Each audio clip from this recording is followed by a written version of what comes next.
within the 458 into a 488, so it has a bearing undoubtedly in what the car does in the wind tunnel, and of course that's got to be then adjusted on track to try and get the car back to that very fine and comfortable balance at the 458. The previous hello. The race director has now given up on telling everybody it's track limits. It's just the new shorthand of TL. We might as well go with it. So it rhymes with our sentiments. Coming out of Blanchimont there, Chiocci way wide. Over the timing line goes the Ferrari. So remember, it's the top 20 at the end of the night that go through into Superpole tomorrow. Guess who's 20th? Guess who's going to be in the top 20? If you took it now with 33 minutes remaining.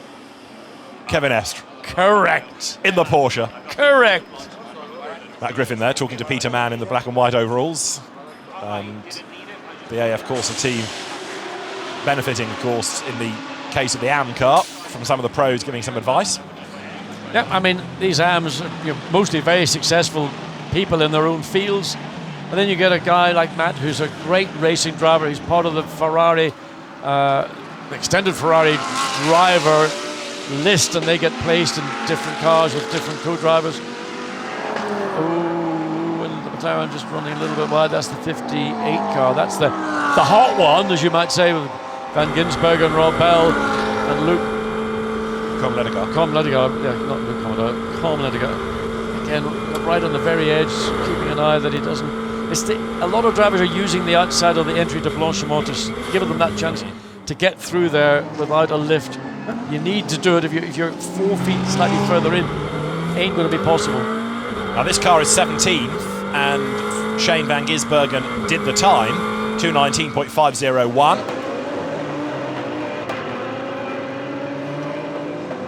Quite an aggressive, watching the way he brakes, then the abrupt hand coming up above the steering wheel as Baz Linders in the Garage 59 pits, keeping an eye on all that's going on.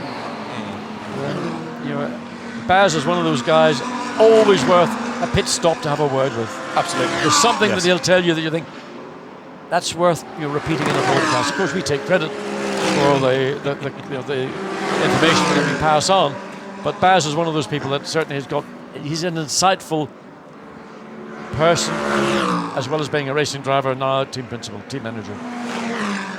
He won it as a team principal last year, but I just wonder whether he feels from a driver's point of view that this is a race that got away. Yes, he's won it as a team manager, a team principal, but he wanted to win it as a driver, didn't he? And he came very close for many years when he was player manager at Mark VDS. Just, picking up on some of the timing and scorings outside the top 20, probably the most significant one is the number one Audi, which is currently in 22nd place. And again, that number one Audi with Will Stevens, Dries van Thor, Frederik Vavish, on paper is a top 20 car. But I went through the list of cars and I acknowledged or recognized 25 that were potential winners. And out of those 25, you've got to say your top 20 are going to be amongst that 25. So 5 of my top 25 are going to be rather upset when they get through the end of the nighttime qualifying with half an hour remaining in the first of these 2 qualifying sessions to qualify for the top 20 shootout on Friday evening. Giancarlo Fisichella, 32nd fastest. Now, okay, that should improve by the end of the evening, but if you put Fisichella into that Superpole tomorrow, he ought to, and has a real chance of being, on pole position. Number one Audi here. The time was done earlier by Will Stevens. It's 22nd fastest, this car, going down through Rouen. It's another one that ought to be in that top 20. Yeah, I mean, the one I want to see is the 50 Ferrari. That's the car that was in the front row of the grid with Passan Lathoris, Michele Rigolo and Alessandro, and that's not in the top 20 at the minute.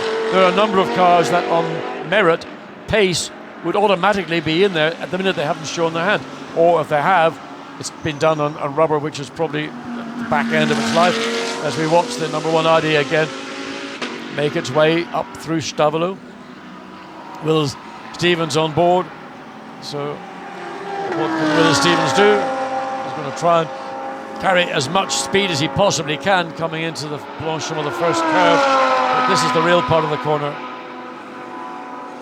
That sounds pretty flat to me. Just on the limit on the exit, he was well inside coming into the corner, but just flirting with it, probably would get away with that. So let's see if they can see any improvement. Get this car into the top. Oh, well, there we go. Not this time. No. But, I mean, but. Now into the pit lane comes number 1. Let's have a look at some of the track limit abuse. Some staying just the right side of the white line, others not doing. So, John, shout foul when you say a foul. I mean, if you're, and this going to Blanchimont, if you're inside, your left-hand side wheels are on the line, that's acceptable. It's when all 4 go over, that's probably just on the limit. Let's watch the 74 Audi, what it does. There was the car just ahead, the BMW, that was probably the biggest offender, the McLaren. That was certainly going to be a problem for McLaren. That was too far over to the left. Again, the McLaren on the exit, marginal. So it's when you get there, you see the McLaren 4 wheels well and truly off. I mean, it's even off the tennis court. Lamborghini, hello, hello. Get back on the racetrack, boy. Yes, he nearly had to pay to get back into the circuit. Now, that might have been seen as being a force majeure, because the Ferrari suddenly had to turn sharp left for whatever reason. But we're back with the live action compilation we put. It's coming through here also, through radio. You can see on the inside people, they've put curbing there, just little sort of sausage curbs. Now that's something, I don't know if it was there last year or not. We're seeing those kind of curbs being more and more placed to prevent drivers taking big chunks. And certainly at the Grand Prix last year, there were lots of drivers who were complaining or getting cut tyres, and they were blaming the tyre manufacturer. It wasn't the tyre manufacturer, it was the fault of the drivers running up at the top of radio and cutting the tyres on some of the curbing. Some of those edges are quite abrupt, and it's enough just to cut the sidewall or cut the tread of the tyre. Nothing to do with the tyre manufacturer.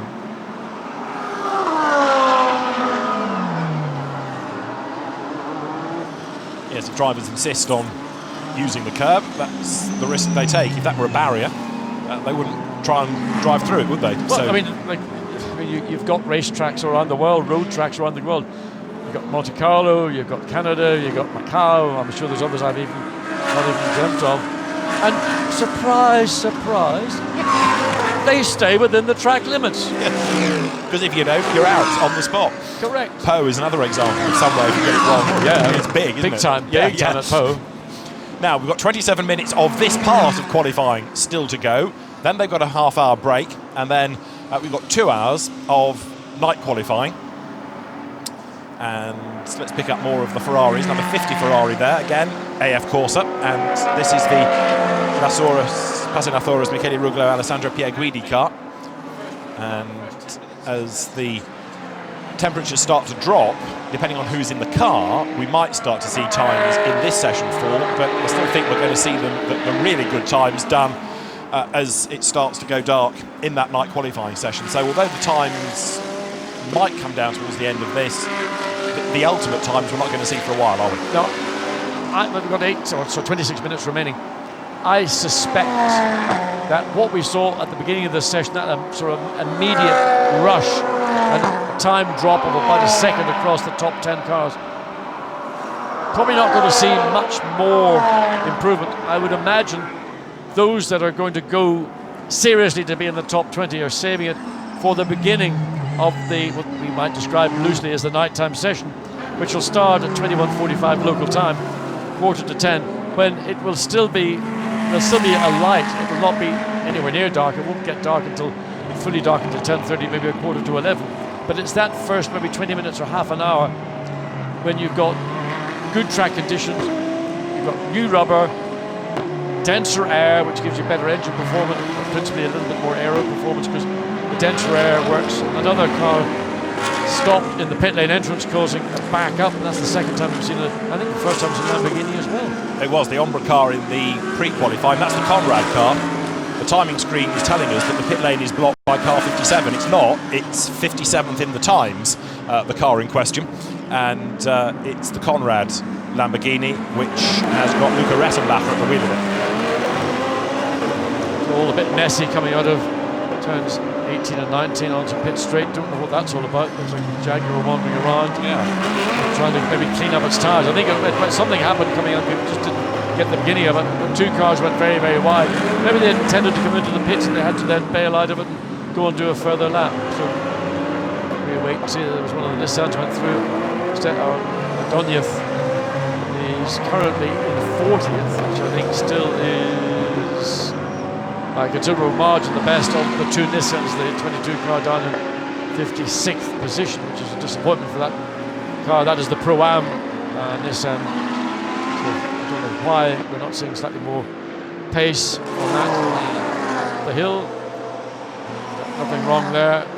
The Jaguar thunders its way up. So I wonder how long we're going to see the XJS in its guise, because it's sort of due for a replacement model, I would have thought, from JLR. And this really isn't a factory homologated car, is it? I mean, this is always known as the Emil Frey Jaguar, not a Jaguar per se. Emil Frey has taken the car, made it into a GT3 car, so there's a limited budget. The reliability is sorted out, but you sort of wonder whether the F-Type isn't too soon, and that would perhaps move them on even further. Well, it always looks a big, heavy car to me, this. I think fundamentally it is a big, heavy car. I mean, this design is a 15-year-old design in terms of the bodywork and the external appearances of the car. I mean, mechanically, it's a very sophisticated car. It's got very good engineering within that, but it's not as conceptually modern looking as some of the more recent products we've got. Alexander Sims there, just having a quick word about life at BMW. His car is 9th fastest. He's done the time in 99. The Rover Racing BMW. Whoops, way wide there, kicking up the dirt. 69 Ferrari skips back onto the circuit. Lamborghini pulls off on the inside of Stabilo. That's one of the GRT cars, isn't it? That's either 16 or 19. It looks like 16 to me, which is the Anaikon Blikamolen car. No, 19. Apologies, my eyes are going. And that's the Puccini Stolz Beretta car. Now, it's difficult to see because the grass is quite soft there. We can't see whether that's a tyre issue. More likely, it's a mechanical issue. So that car is going to stay there until the corner workers or some mechanism to remove it without having to have a full course yellow, because there's now great sensitivities to putting any recovery vehicles onto or near an active circuit. So we will wait and see whether the Lamborghini remains there or gets pushed behind the barrier. Strange, isn't it?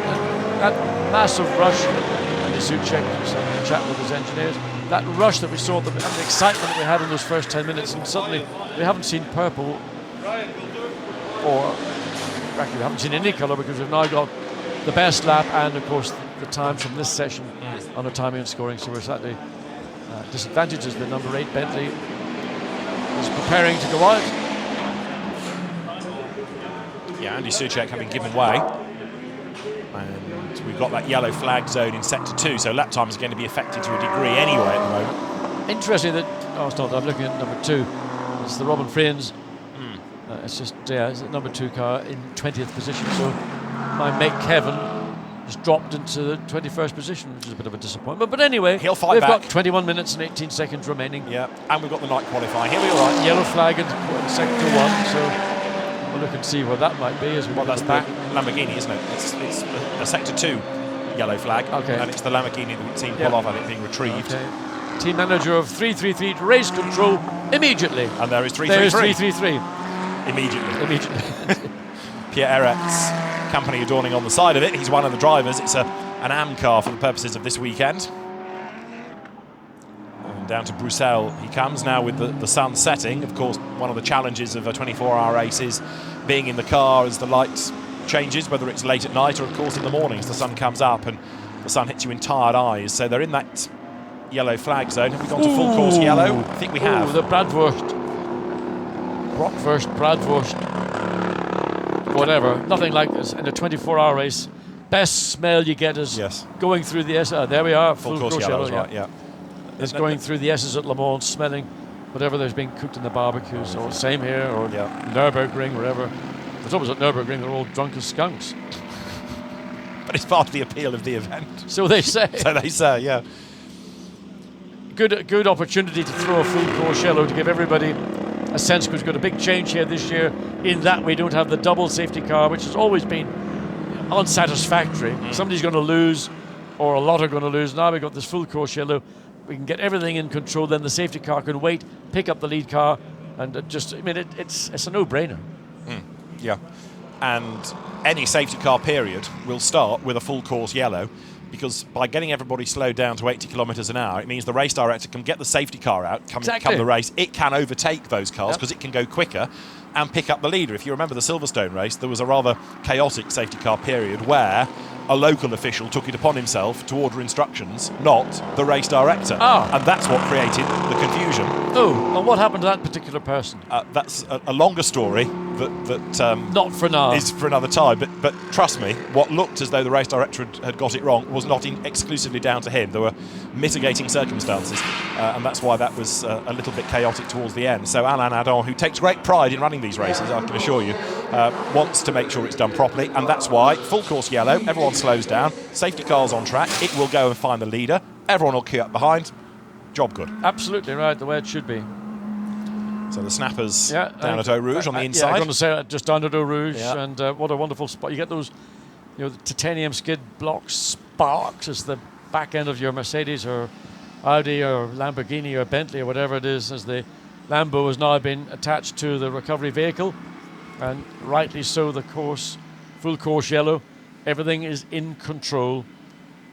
Not to say that the driver won't spin, because we've seen it happen. Yes, indeed.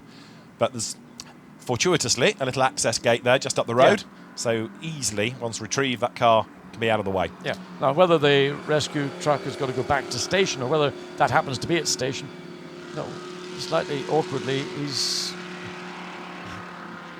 Well, they've got to push it back through the gate, but that should have gone a bit further forward, because it's not the easiest cut, and racing cars or production road cars that are adapted to racing do not have the kind of steering lock that the production car has, because they've got massive front discs, wheel, hub assemblies, so they need 3 or 4 cuts to get them back turned around. 56.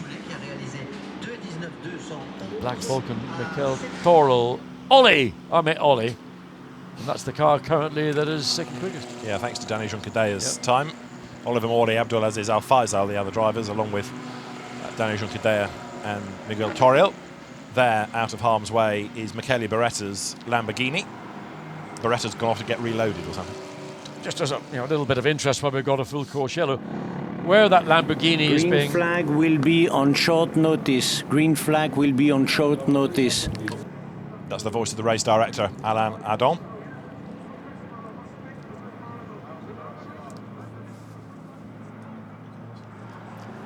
But where that car was being pulled off, actually, because it's such a vast race meeting, the paddock for some of the support events go all the way down the centre of the valley, almost to the point of that Lamb. I mean, I didn't realise you've got, Trofeo, Lamborghini Trofeo, gentleman's thingy. Green flag in 10 seconds.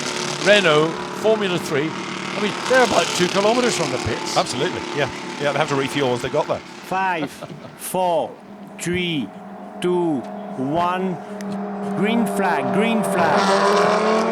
Let's see Alain Adon, the race director, gives the signal. Everyone nails the foot to the boards once more. The qualifying is live again. Green flag conditions with 16 minutes still on the clock. It does work well, the full course yellow. It saves so much faffing around of having to red flag a session, get a car back, restart, and all of that. Timetable stays on, and it's just easier to start and finish. It's one of those elements that you think, why haven't we had it before? I don't know why not, but it works for everybody. Nobody really gains, or nobody really loses. Now, some might say that, a car ahead of me was pulling away, or a car behind me pulled up to me. But essentially, it's the most satisfactory way of taking control of an event on circuit where you need to get a car removed to safety.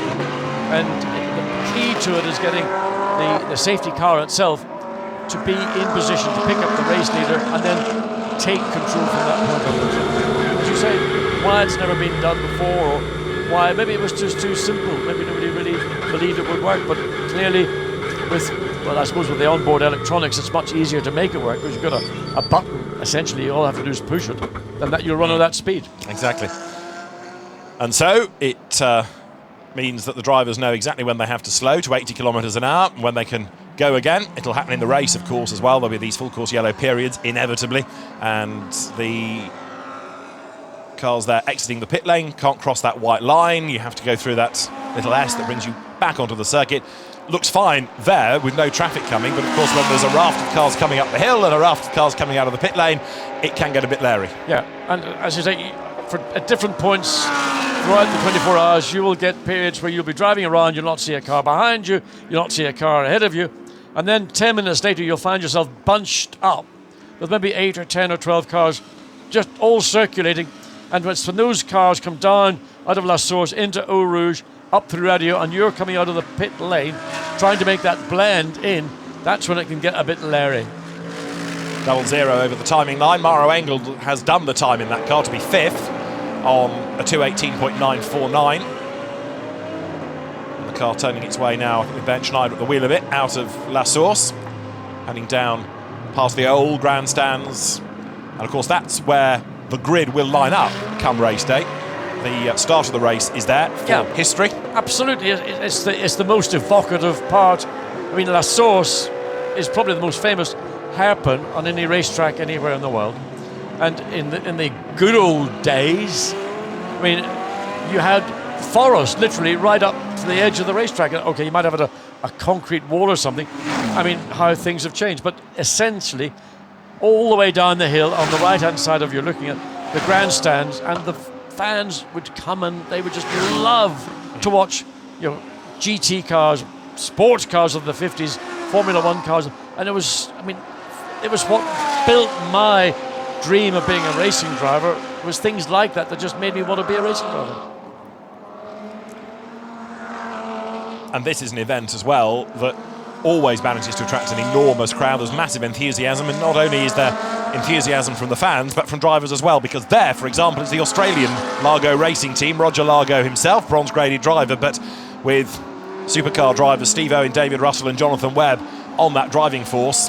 That, I'm not saying it's going to be a winning car, but in its class, I think it should be pretty competitive, and it'll be fascinating to see what sort of lap times the 3 pro drivers in that car are able to do compared to Quick and Roger Largo. Yeah, I mean, that's the kind of car you would think is more for the long haul rather than sprinting to the front and holding a position in the top 6. Now, there's something burning in the background. I don't know whether that's a marshal's hat. Just saw. I think it's off track, isn't it? It probably is off track. I wonder what he's cooking. I think he needs to let the charcoals, get a bit more white before you throw the Côte de Boeuf. Now, you see, you're thinking, what's he eating? I'm thinking, is he on Jupiler or is it time for something stronger?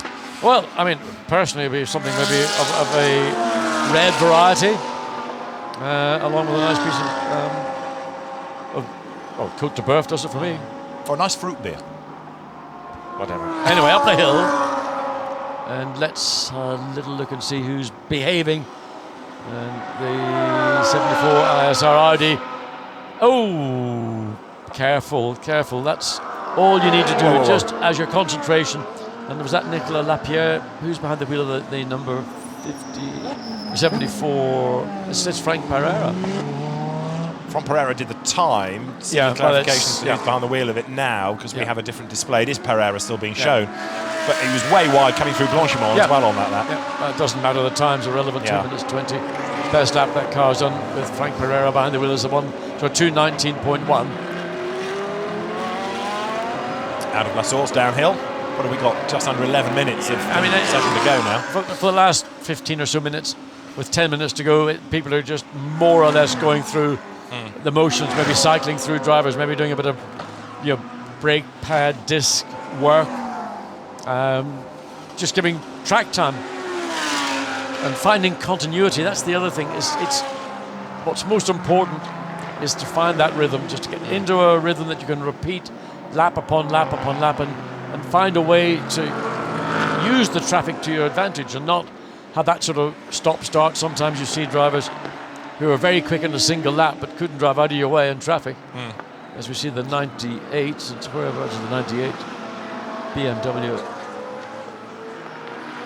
It's 13th, and it's got last year's winner Nick Katzberg at the wheel of it. In fact, Nick Katzberg was last year's standout driver, wasn't he? Because after, and he runs wide there over the white line, but after the sister VDS Z4 retired, did he ever step up to the plate? He got that car into the lead, and he was an absolute hero. Well, I mean, I think that Nicky Katzberg clearly, that was a stellar race. Oh, dear me. But with a very slow Aston up the road, he wasn't given much choice, was he? Well, I don't know. I'd like to see that all again, because that certainly was a manoeuvre which was not part of the itinerary. Nicky Katzberg, let's have a look and see. He's on the Aston was not running at race speed. Nicky Katzberg had to take avoiding action. And, that's what you have to do. You have to read what's ahead of you. But maybe he wasn't focusing quite as much, or didn't anticipate the closing speed being as high.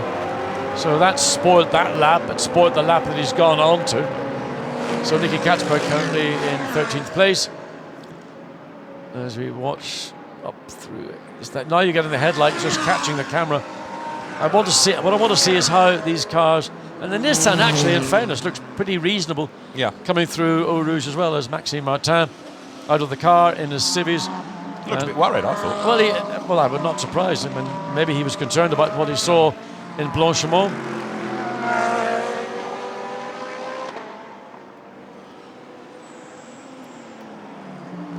Now that's 89, which is the car that Acura ASP runs. The sister car, Felix Rosenqvist's 88, is currently full fastest. Yeah. It's got the luminous green aerial on top of 88, so that's easy for the team to pick out when it comes down the pit lane ready for a stop. So it's a nice little idea, that. So the team knows exactly where its car is. There's no straining, is that our car? Yes, no, and a last minute panic when it arrives at the box. They know exactly where their car is. They'll see it from a distance down the pit lane. Flashing light indicating there must be a car running slowly somewhere around the Fagnes area. Don't see it. Again, we're beginning to see with headlights coming on, and Stefan Otelli having a little chat with his teammates. And Stefan in the Jaguar this year had a disappointing race last year, and Audi got taken out of the car in the morning hours, and they put Nicky Team in, and Nicky stepped up the pace significantly. So Stefan just having a little chat. We go back to the Mercedes, Maro Engel, double O car, and that's the 89 car. In fact, just going back to that one. So nothing really changing in the top 6 and just over 7 minutes to go. Having that luminous aerial on the top certainly will make it easier for the team to spot the car coming into the pit lane, which it's now doing, because it's the power of these LED lights that cars are now being fitted with. And I've got them on on a road car. I don't know how you know it's like. But anyway, one of the options was LED headlights. And I drove it into the garage, and I burned 2 marks in the concrete. It was just, I couldn't believe it. Wow. Well, not really, but I mean, that's how strong they are. That's the effect. Blue flag's rather faded blue flag being vigorously waved. That's a rather nervous looking Ferrari, isn't it? Yeah, twitchy on the entry again, And the twitchiness sometimes comes from the car, sometimes comes from a driver who believes you have to have all the aero on the front, and it's like a go-kart, and you can't drive a racing car like that for 24 hours. But some people, that's what they think you should do. In the background, you can hear something chattering on the ground. A bit of bodywork somewhere. Yeah. Trying to work out which car it's from as well. But a little bit of aggressive use of the throttle there. That's like that's a throttle where it's a light switch. There's no modulation from the driver on the throttle pedal. It's either off or it's on. Off, on. Nothing in between. Yeah, indeed. Just under 6 minutes of the session still to run. What's that all about? Dear me. You can see why the race director gets cross, can't you? I'm almost. I mean, this is the car that Liam Talbot's in. I mean, I hope that wasn't Liam, because I spoke to him when I came in this morning, and it was sweetness and light, but that certainly was... who's behind the wheel of 888? Let's have a look and see if we can find that out. The time has been done by Nicky Kadai, understandably. It's the pole car in the AM class. That's why we're focusing on it, but it's being driven with all due gusto. Bloody as it ever. Nicola Kadai. Italian. Yeah, Nicky Kadai's done the time. Not sure if he's still behind the wheel, because what we're given on our timing screen is the driver that did the time. Yeah, not the driver who's behind the wheel at the minute. Indeed. So it's all over, really. In effect, we've got 5 minutes remaining, so cars are going to be coming in piecemeal, and half an hour break. Then we'll get down, hopefully down to the pit lane, and get all the hot news. And see who's doing what and why. Some people are maybe out of position, or they're just I mean, Stephen Kane, for example, in the Bentley, 21st. That's a car. I mean, the sister car, Maxime Soulet, 11th. Maxime Soulet, 2:19.2 against a 2:19.7. Okay, what car is this then, David? It's a Ferrari. It's got to be a V8, the sound of it. That's an aspirated engine, not a turbocharged engine. I have to say, it's got to be a 458 Ferrari. What is it then, Dave? I'm still trying to work it out, and it's not helped by the fact that it's going to be a Barwell Lamborghini, isn't it? And there's drama up the road because somebody's had an off. Big off. There's bits of bodywork, bits of tyre. Now, who has demolished something? The yellow flag is because there's bodywork on the road. That's a red flag. Forget about a yellow flag. That's going to be the end of the session. So where is the car? We've got bots of inner bodywork, tyres strewn. Look at the marks. You can see the big sideways. Yeah. All the way down. Unless he's just run wide over the curb and ripped that off and then limped out of the corner. It's like the inner wheel arch, isn't it? It's coming. Oh, you're right. Red flag. That is absolute. There's no brainer. Red flag. Where is the car? We can't see. It's up the escape road at Bruxelles, isn't it? Well, it's somewhere, but it's so far up the escape road we can't see a thing. Will not be resumed. That is. Session will not be resumed. End of session, says Alain Yeah, Adon. Right. Yeah, I mean, it's pretty obvious. I mean, we don't know what caused it. It may have been a mechanical issue, but most likely it was by running too. There's a mark you can see in the gravel where the tarmac ends. There's a dark patch which indicates maybe that's a rear wheel got the car sideways, and it's just done a fair bit of damage to whatever the car is. We don't know which car currently it is, but you can see the inner guards have been shredded as well as the tyre, unless it was a tyre failure. But a tyre failure probably created by misuse or abuse of Of the cabs. the curbing.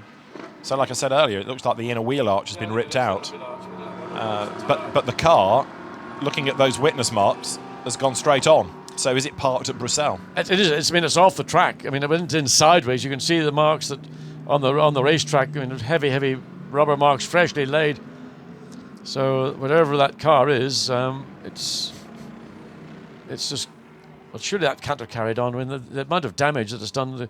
We got the rescue vehicle now making its way down to the area. We believe the car, but the car isn't here. They're just going to dump some of the tens of hundreds of maybe thousands of pounds worth of carbon fibre, inner wheel arches and whatever else.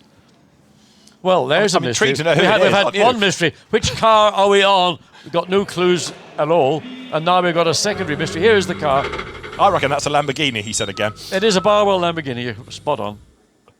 And that's one of the two Demon Tweets goes. Great shot there. I saw the camera being fitted.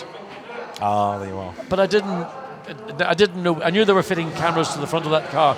Just saw our technician doing that. But I didn't know that was the location of the camera. It's a good place, isn't it? So everybody heads for the pit lane. You had the race director, Alain Adon, say that the session won't be restarted for 3 minutes and a bit. They'd only really get an outlap and then it'd be time for a checkered flag, so what's the point? So there's a slightly longer break, which is going to be half an hour anyway, but by 3 more minutes, there's a slightly longer break before we go into 2 hours of night qualifying. And there isn't. We have the cars making their way back down the pit lane. The timing screen is suggesting that the car that went off at turn 8 and caused the damage is number 37, but there is not one in the entry, so there's more head scratching to be done. I'll tell you what they've done. They've looked at the Lumi rank, haven't they? So it could be number 19. No, because 19 was already been retrieved. Number 19 was 37th in the times. On more than one occasion, a car has been given the wrong number because someone's looked at the Lumi rank display, not the car number. Not the car number. But it can't be number 19 either, because that was stationary and caused the full course yellow earlier. So the plot thickens. It's a good game, this, isn't it? Well, I mean, there's a significant amount of bodywork, inner guard or whatever, from the car, probably from the rear of the car. And, I mean, massive skid marks. If that car was driven back to the pits, it'll be interesting to see what state the tyres are in, because there'd have been a mega flat spot on all four of them.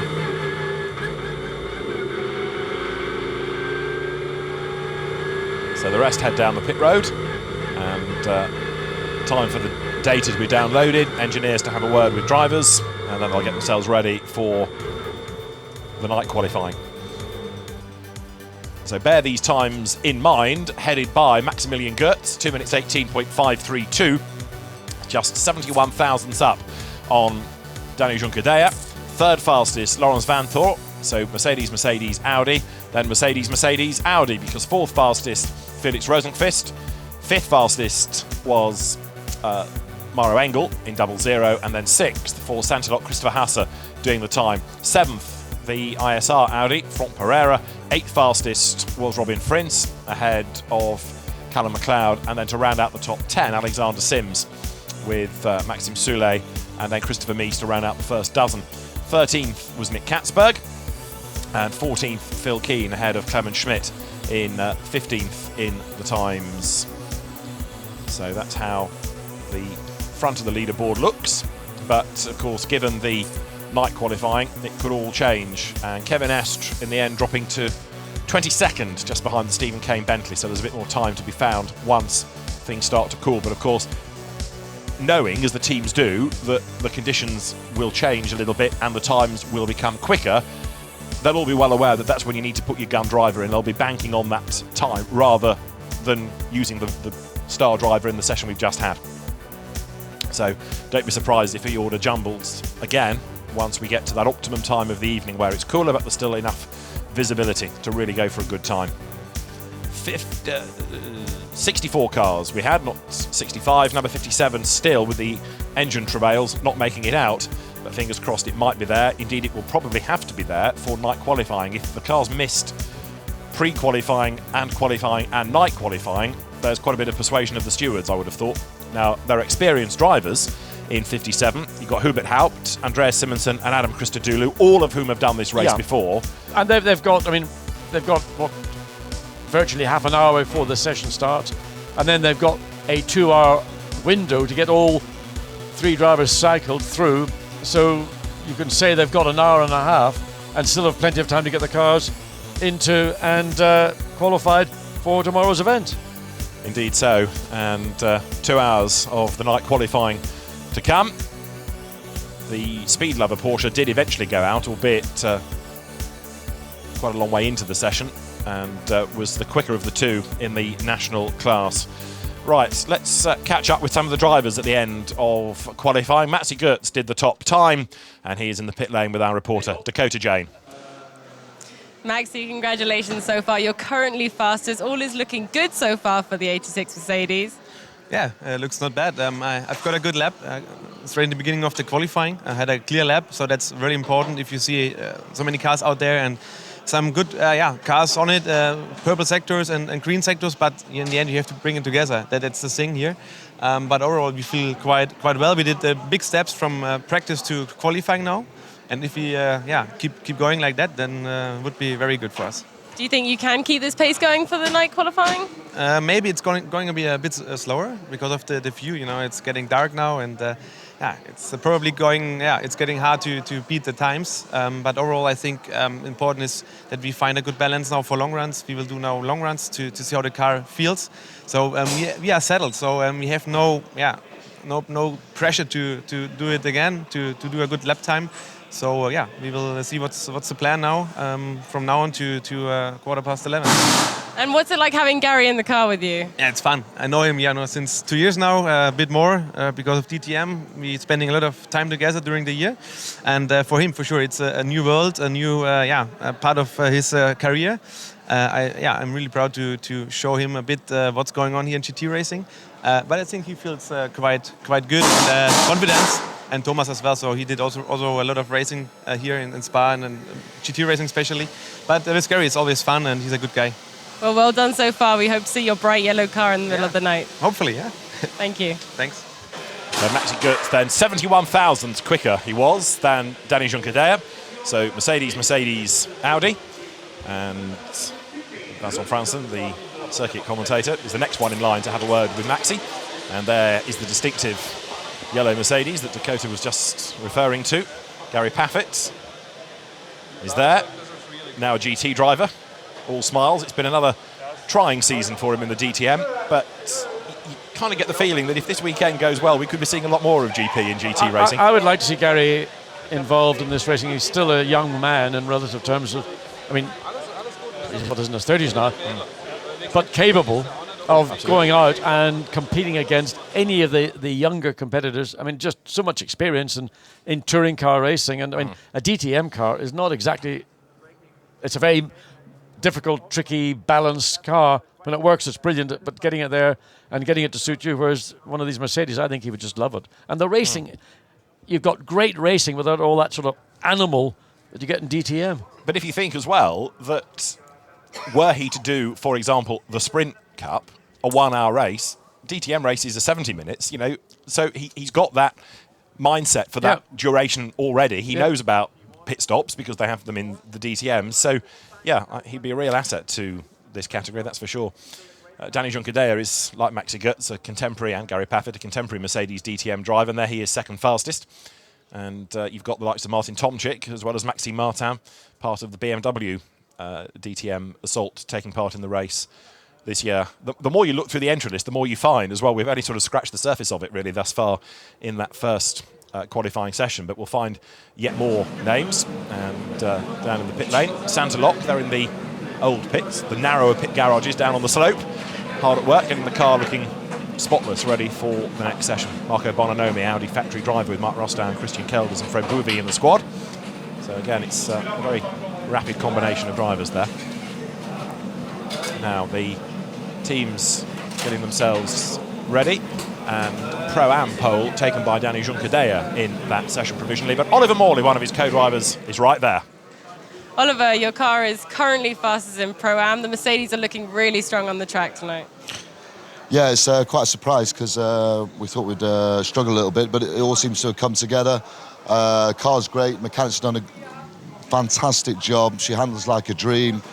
We call her Vicky. Mechanics named her, and she's definitely a real person, and she's done us proud today as of all the team, all the mechanics. Just the car is just absolutely tip-top. So really pleased for Danny. He got pole for us in Pro-Am. And yeah, the Mercs are looking good, but you know, it's been many a year before we got here, so in some ways we deserve it, but yeah, it's looking good. Is that a V for victory, or is there any other reason why you picked Vicky as a name for your car? No, do you know what? I didn't. One of the mechanics didn't. There's a sticker inside, it says Vicky, but she's got a soul, so she's Vicky. And anyway, yeah, very happy that I'm driving her, because she hasn't let me down. I've raced this all season, and we've had a few scrapes and bangs, and she always gets through to the finish. So, yeah, very pleased. Okay. That car. It's looking good so far, so good luck for the rest of tonight. Yeah. I mean, we've got night qualifying tonight. It's obviously a long way to go. The competition is really, really tough. You know, it's the first shot, but nice to be in this position for once rather than chasing it. So, yeah, let's see what happens. Keep out of trouble, and I don't know, anything can happen in this 24. You know, it doesn't really matter where you start, but it's definitely nice for once to start at the front. Thank you very much. Yeah, pleasure, thanks. Oliver Morley then in the pit garage. So much comes out of the pit lane in a race like this, and when we get to the race itself, it's going to be a full broadcast, 24 hours covered this year, and patrolling the pits for some of it and anchoring the booth for some of it, Andrew Marriott, who joins us. It's going to be a mega weekend, this, Andrew. Absolutely, what a fantastic entry. I'm blown away. I've only been here about 2 hours, and I'm blown away by what I've seen. Welcome to Blancpain. Yeah, not used to Blancpain. Obviously, you've done a lot of races, mainly in the States over recent years, and of course, Le Mans every year for, well 40 odd anyway. And I'm absolutely blown away by the professionalism of the teams, what I've seen so far, the quality of the drivers, some great drivers here, and it's going to be a big battle. But as ever in a race like this, I'm sure there's going to be a lot of strategy too. Indeed so, and the teams now have to think about the regulation on pit stops that say that if you refuel and you change more than one tyre, then you're into this sort of delta time that you've got to adhere to. And there's also now everybody has to serve what's sort of like a mechanical 5-minute pit stop, which brings some of the lesser teams a bit more into the race. Yeah, I don't quite get what they're doing with that, because I think in a race like this, that 5-minute stop is really to change front. Well, in America we say rotors, but change the whole disc assembly these days. And what is just in the booth? Just about 5 minutes to do that normally, I think. So you would try and do that when it's a full course yellow, if you could, if you're not running out of brakes and you're sort of halfway through the race. That's what you try to do. So I think that balances out. Not so sure about the other rules so much. I will see how it works, won't we? And you know, I know that the WRT team is already complaining about this rule because they're so good at pit stops. Oh, that's right. Yes. And But it's interesting because I was talking to Rob Bell last night, and he was saying, well, actually, that regulation has helped us this year because we're not as good in the pits. Yes, we're working, but actually, that's bringing us back into the mix because otherwise we'll be giving away, let's say, 10 seconds sometimes to WRT, and we saw that in the sprint race at the Nürburgring a month ago. So it works for some, it hinders others. But yes, the strategists don't particularly like it, but there are people that benefit, that's for sure. Yeah. So it might just close up. Be interested to see how it works anyway.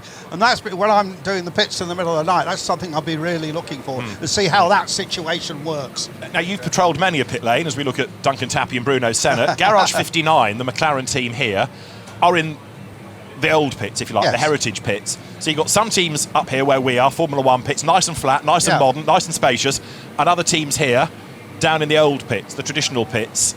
What are the merits and the disadvantages, if any, for being in different locations?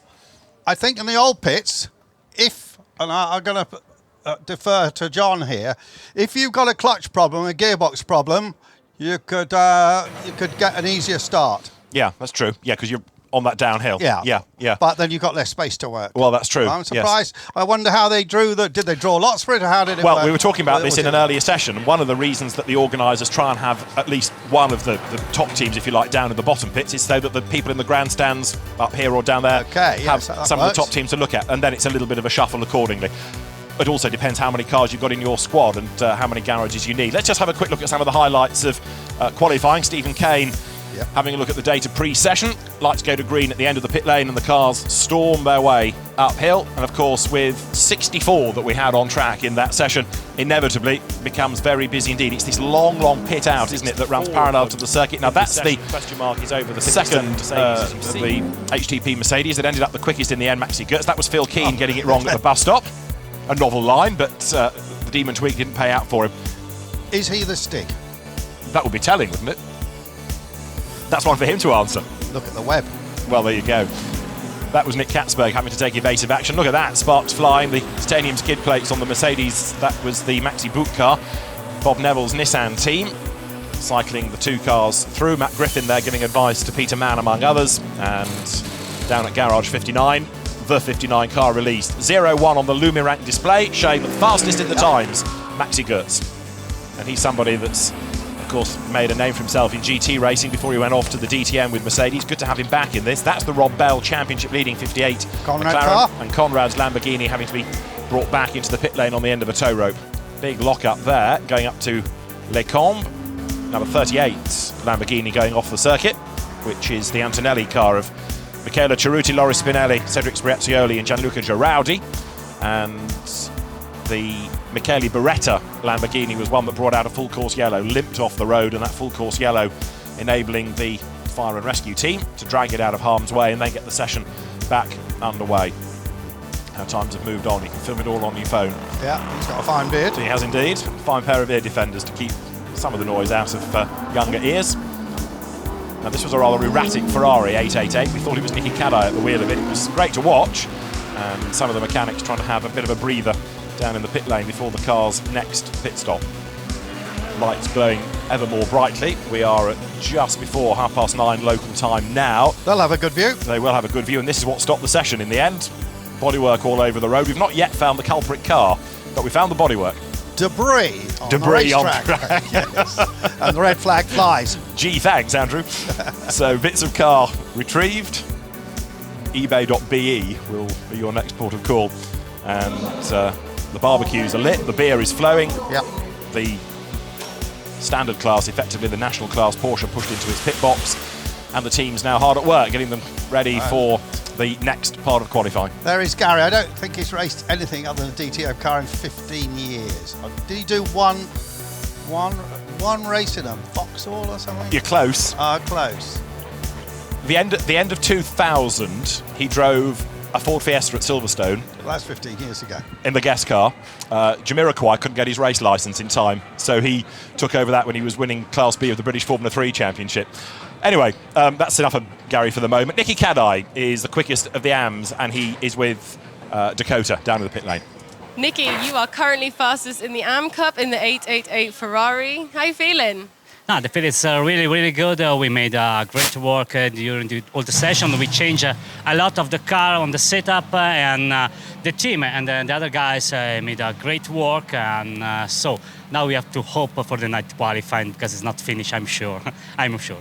Are you feeling confident for the night qualifying? What's going on in your mind? I'm looking forward to start. I like to drive in the night, and so will be fun. And I hope to close in the same position at the midnight.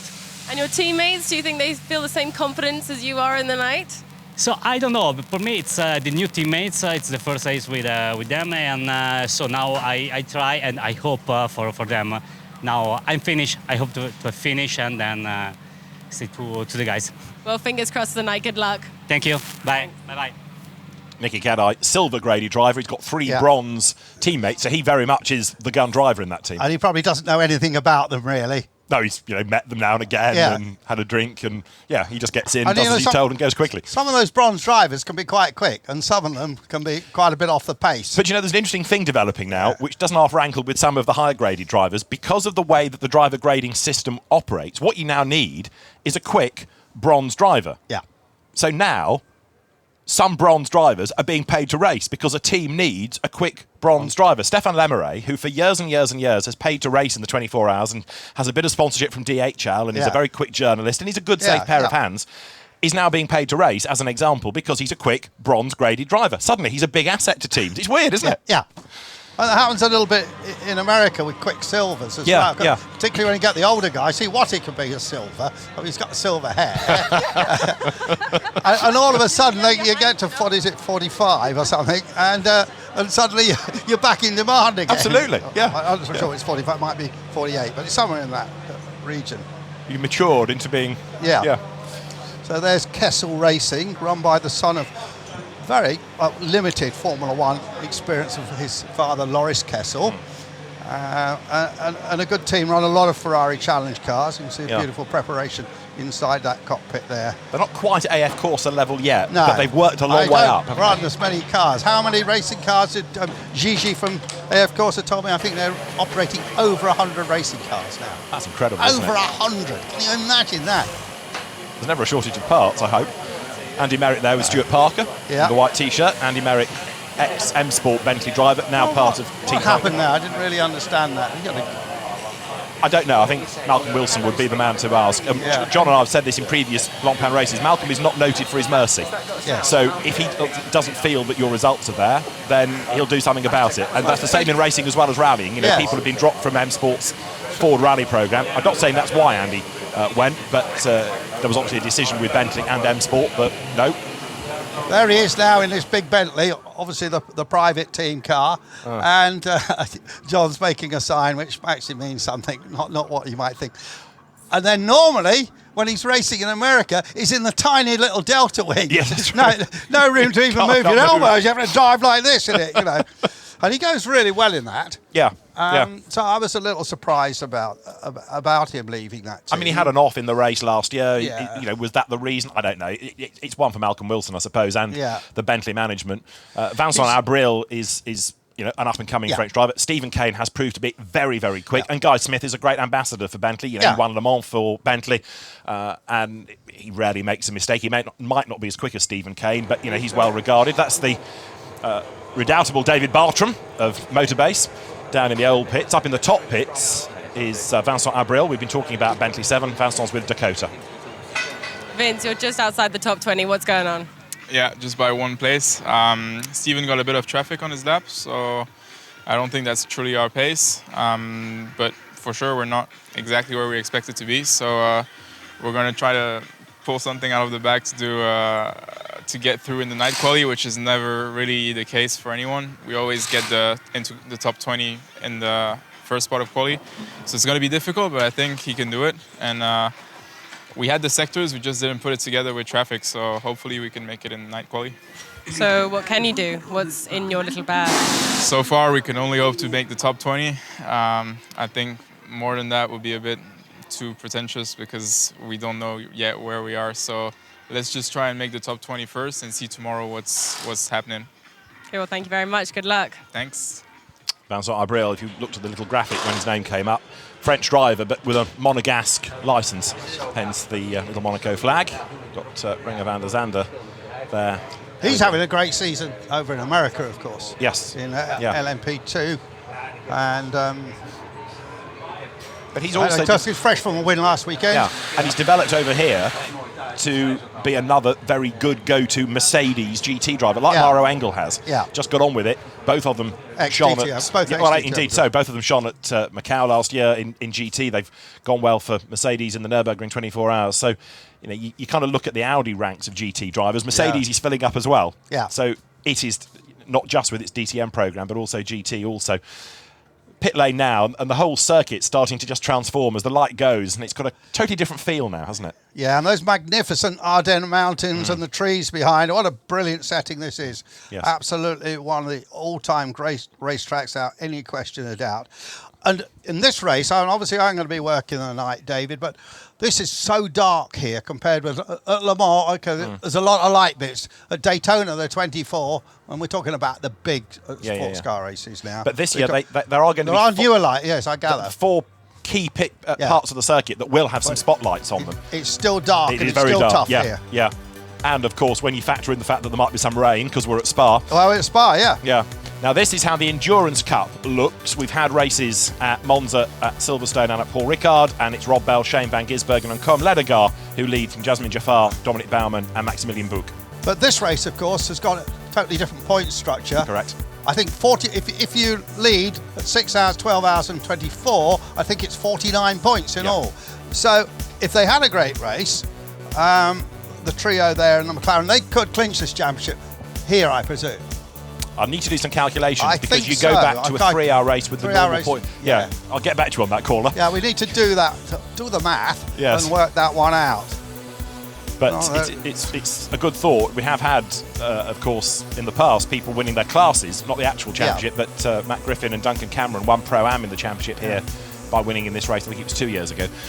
But it's been a fascinating season. And McLaren... My tie-mate there, Passive, having a good season as well. He has looked very, very impressive this season. And certainly made John and I stand up and take notice at Ricard. He knows all about Prince Bira as well. Oh, what a good lad. Yes. He understands the heritage of the sport. He does. Yeah. And in fact, I did an interview with him in an American race.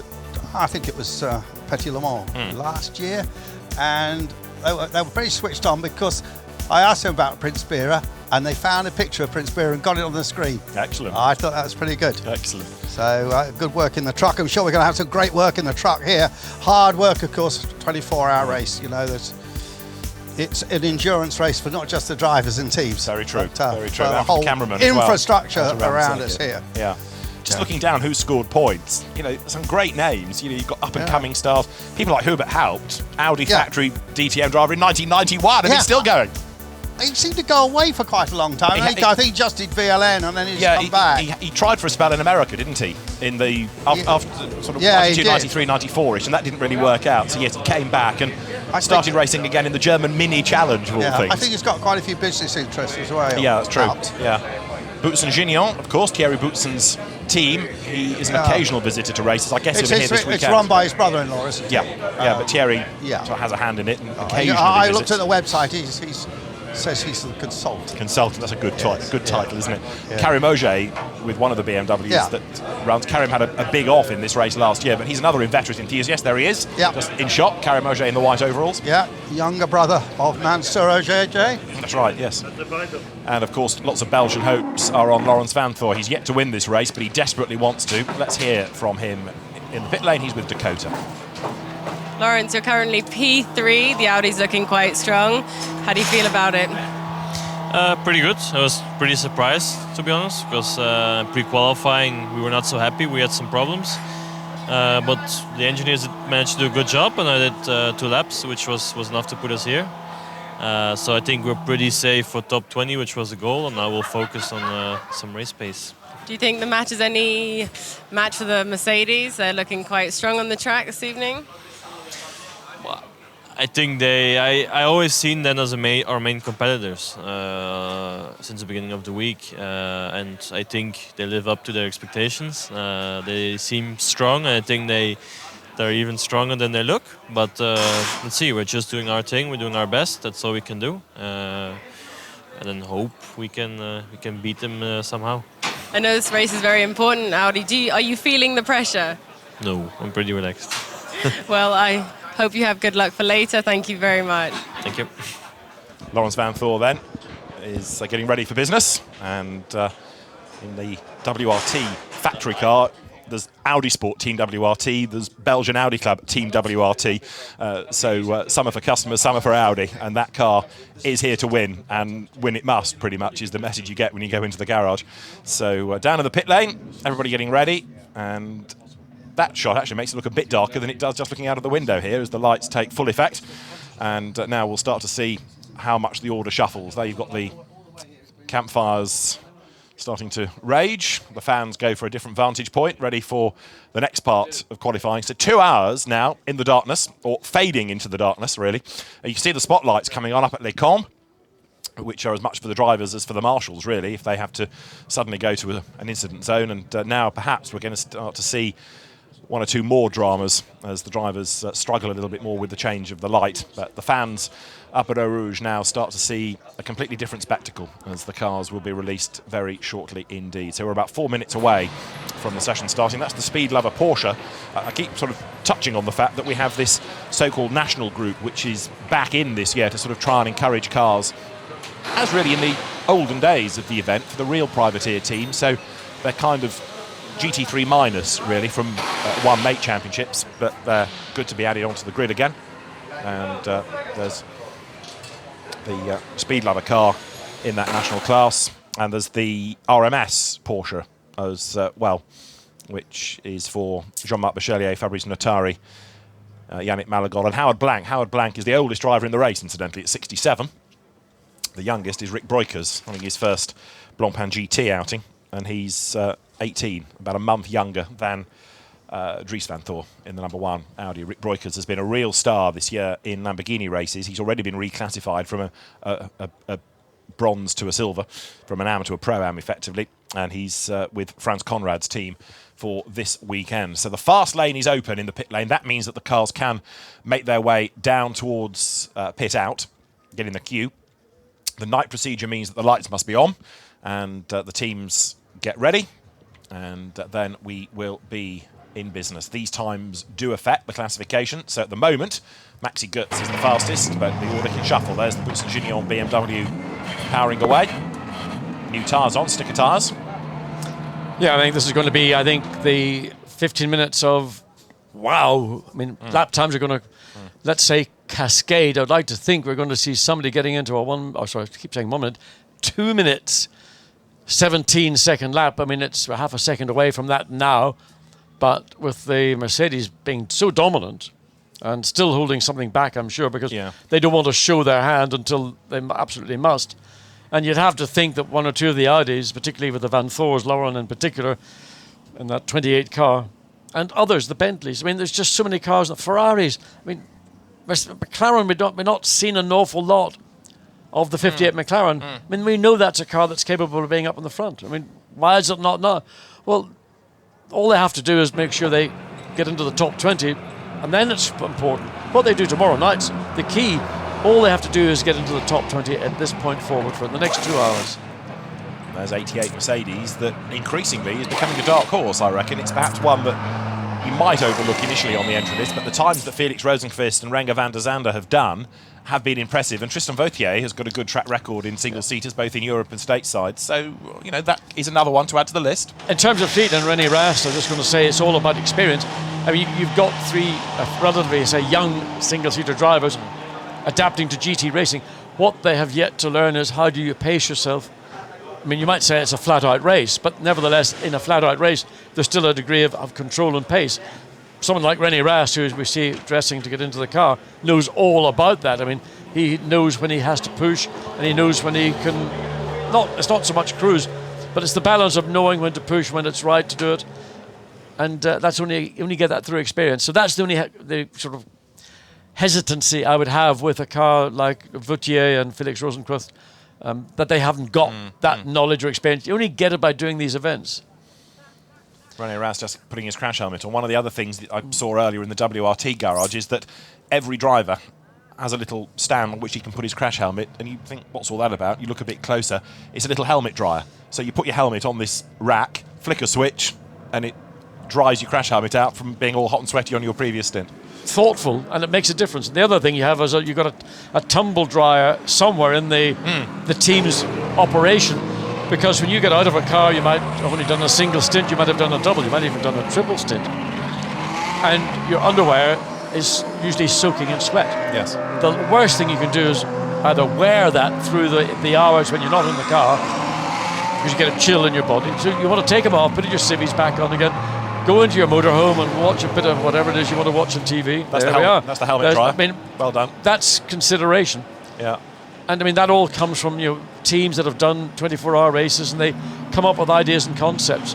And it's just one of those considerations to a driver, which, going back to the period when I did 24-hour events, was never dreamt of. I mean, some drivers may have 2 or 3 helmets. They might rotate their helmets. They may not even use the same helmet all the way through. What about overalls? Second set? I mean, overalls, again, stick them in the tumble dryer. You'd have maybe 2 or 3 sets.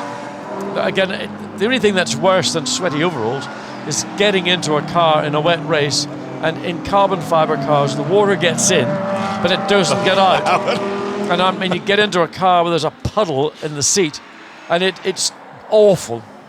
Or some drivers physically sweat a lot more than others, and everything, the steering wheel's clammy and horrible. I mean, it's just. You were a real fan of endurance racing when you did it, weren't you? It's all a part of it, and part of that was also pairing drivers together that harmonised together, that weren't individuals, which is what you get in single-seater racing. Now, if I went and spoke to some of your Silk-Cut Jaguar co-drivers of years past, where would they put you on the sweaty scale, do you think? Probably in those days, low. Right. Low. Yeah. I mean, if I do something today, some activity today, I would sweat infinitely more than I would have done, because I was significantly fitter, and the fitter you are, and the better condition your body and every element of your preparation is, fundamentally the less you'll sweat. But there are some drivers who are heavy sweaters, and those are drivers that, whatever. The heavy sweaters sounds like a band you might hear on Six Music. Well, that's probably a Radio 4 extra, isn't it? Yes, quite. Right, anyway, enough of sweat. We're in business, because night qualifying is live, and doesn't the place just look magical? I know I bang on about this event because it's one of the highlights of the year, but for good reason. Yeah, and actually, we've got about 10 minutes in reality before the darkness really sets in, because everybody has gone out at this stage to find that magic clear lap. And I mean, some of the cars that are well off the pace, they're going out on a fresh set of rubber. They'll get one shot, they'll get one flying lap, and they might get a second flying lap if they get slightly hindered or delayed. But with all these cars on the track, I don't know why they all want to rush out so quickly. It's daylight, and maybe that's the only reason they got, the only chance they've got. We still never found out, did we, who went off? It's sort of, there are the marks on the racetrack, but it seemed either the car just continued back to the pits. We never saw anything being brought back. No, I mean, the one report of a car was one that didn't appear in the entry list, so the plot thickened. We will try and get to the bottom of it somehow. Johnny Adam has been credited with being behind the wheel of 44, so it's going to be quick. It's the out lap, and already people are being warned about track limits. What's the surprise? What's the surprise? What really is a downer for a driver is that it's the car that gets penalised, not the driver. So one of your teammates, or both of your teammates, or whatever, have been the offenders, and then you get into the car and you're having to drive almost on eggshells, because you know that if anything, if you have a slightest squeak as opposed to a committed run off the track, you could be done. And that's we're just looking at fastest middle second to the Aston Martin, but that's the first car effectively doing its first flying lap. Exactly, yeah. So nothing really to get overly excited about, other than it's nice to be that driver on the out lap at the present stage. But how many cars have yet to come through that second sector? We'll see that, no doubt, beginning to change. It's also nice, though, just to focus on Johnny Adam, because he's still, for my money, a massively underrated British driver. Remember how well... Scottish driver, isn't he? When he wins, he's British. When he loses, he's Scottish. That's how it works. Oh, really? Remember how well, though, going back 2 years, remember how well he and Andy Soucek did in the Aston Martin around Baku. And Johnny kind of gets overlooked a little bit, I think. but he's a very, very good driver indeed. There, Bentley number 7, the Kane Abril Smith entry. I mean, look at there's what, 6 lights on the front of the Bentley. I mean, how can you tell what that car is? It just the poor camera lens goes into complete meltdown. Yeah. Oops. And one of the sister Parker cars going the long way around, not intentionally, I have to add.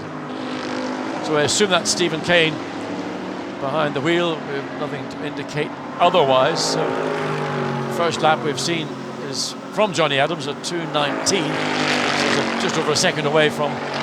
Look how dark it is down in the middle of the valley. Just that angle the camera light's picking up. Now straight away the times are better. Shane van Gisbergen is on provisional pole position, 2:18.474, quicker than Maxi Goetz did by 58,000. So you factor these times in, and straight away we have improved times. Shane van Gisbergen is at the top of the times.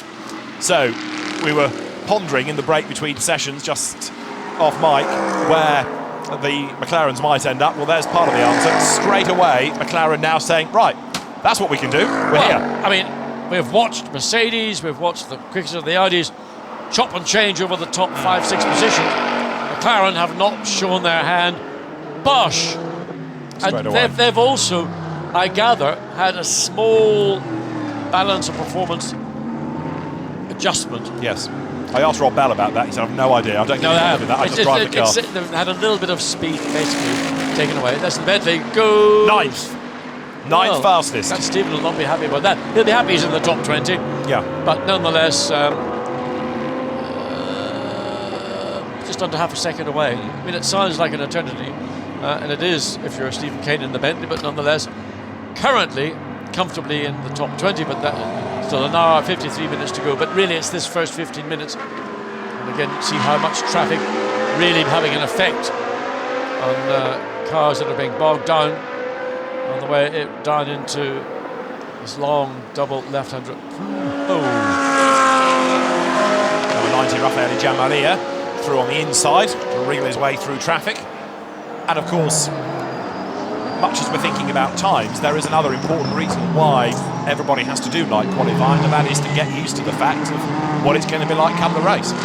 Oh, absolutely, it is mandatory. I mean, there's no question of bunking off and not doing it, or saying to your teammates, well, why don't you do the running, and you're the quickest driver of the group, you've got the best chance of doing it.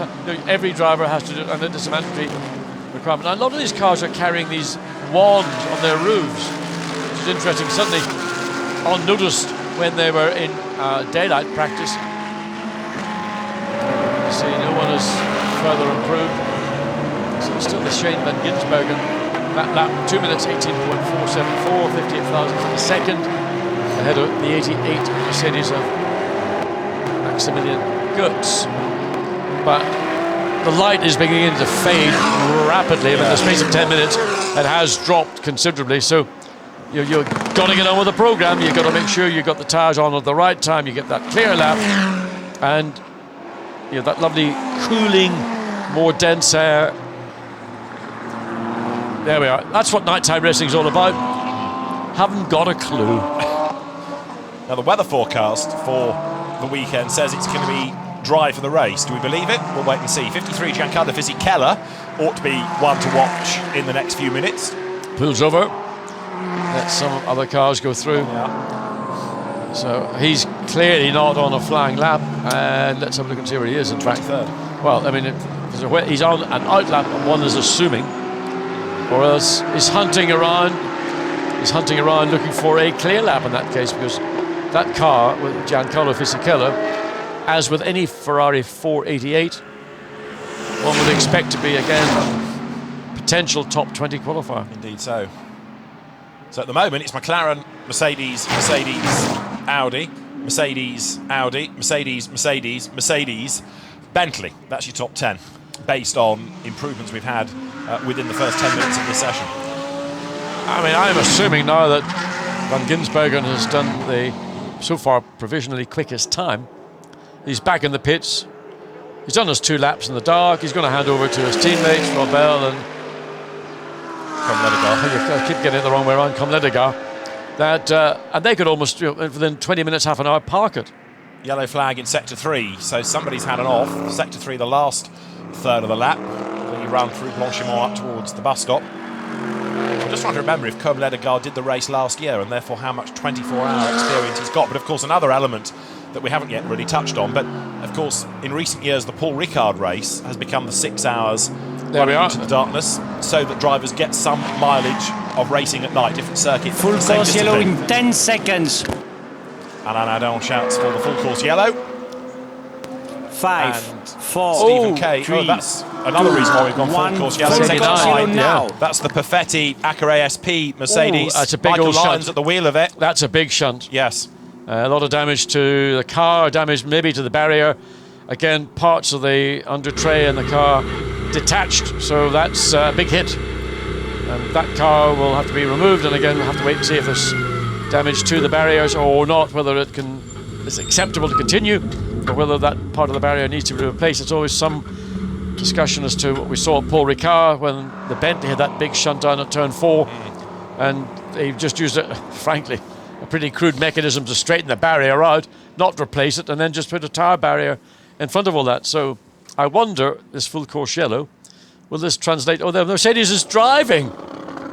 They're strong cars. That sure is. Now that's on the exit of Stavelot, I would have thought. Yeah, coming out of so he's run the car too wide. Whether he's hit the grass on the outside or whether that's artificial grass. Well, that's impressive that it can be dragged back. I mean, I tell you what, I would buy one, having seen that. I mean, that is unbelievable. It's been driven back. I just hope there's none of the radiators have been damaged in the process, the water or the oil, which are all very vulnerable at the front of a car. But it's making its way back. It's green wand. Well, it's worked its magic, hasn't it, that wand? Flipping heck. Whatever spell has been cast, it's got the car going. I'm just trying to see from under the car, is there fluid or not dripping? It's difficult. It looks to me like there might be some fluid coming from the front of the car. Well, there we go. What a little moment that was. Yeah, Michael Lyons shown as the man behind the wheel. Michael doesn't often do things like that, in fairness to him, so it may well have been that he had a drama in some traffic, but he's got the car back, or just about got the car back. Whether we'll see it again in this session remains to be seen, but full marks to the team for doing that. Yeah, I mean, there's a heavy amount of damage around the front of the car, but actually the wheels, I mean, the left front isn't pointing in the right direction, but it's drivable. Absolutely. And if that were to happen in the race, that would be absolutely crucial, that he could drive that back and give the team a chance to work on it, rather than it just being abandoned trackside. More importantly, if you're driving home, you had the same kind of shunt, at least you could get into the Mercedes dealership. Yeah, indeed. So still under a full course yellow. Yeah, Acura SP, Jerome Policon's team, will go to work. Yeah, John's point is the session is not stopped. We're under a full course yellow. I do like this rule because it means you can keep the session going. You don't have to worry about a red flag and stop the clock. So the teams admittedly lose out. Now, Stephen Kane had just done a personal best in the first sector. He's one that suffers because of this full course yellow, of course. There will always be one that suffers. And I mean, if you're going to be a martyr about it, you know, that's the give and take. I mean, you can do nothing. There's the 84 Mercedes. That's what the front of the Mercedes should look like. Not the Acura car on its way back in. So I suspect that everybody who thinks they're up for a top 20 position is going to wait for a few minutes until the track has gone green, and that area of the track, the exit of Stavelot or the Paul Frere curve, which is probably what caught out the Mercedes, has been cleared by either the corner workers or other cars. The Mercedes makes its way into the pits. He's pretty much hit it square on with the front of the car. And there is fluid, you can see just little residue of droplets. Yeah. So the radiator has certainly been hammered, but hopefully it won't have done any damage to the car. Now, how much repair is possible? You've got to go all the way back to behind the wheel, all the inner wheel arches. I mean, I would be very surprised if that car sees the racetrack tonight. Does this answer my question about the disadvantage of being in one of these older, smaller garages, because you've got a bit less space to work? Yeah. Now we are having a red flag, incidentally. Yeah. The session is now being stopped. I suspect that the barrier probably needs a bit of attention. So the clock's ticking down. It doesn't. It does stop. Oh, stop. Oh, it does stop. Sorry, that's qualifying. Too many debris on track, and we have to clean the track, so the red flag will be quite short. Okay, merci Alain. So the red flag will be a short red flag zone, but with so much debris on the track, okay. And of course, at night time, it's more difficult for the marshals around the circuit to be able to say or see where any stray bits of carbon fibre, which is obviously a big concern because that cuts through rubber better than a hot knife through butter. So disappointing. Like to see what caused the Mercedes to end up in the barrier. Was it traffic? Was it just a self-causing accident?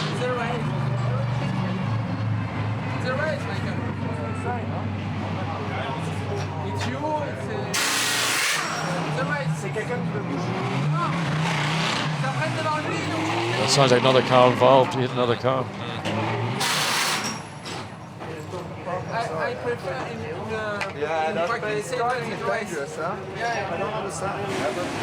The Lamborghini brake checked me on the exit of 002. They just hit the brake and I come outside and then it's on the Astro.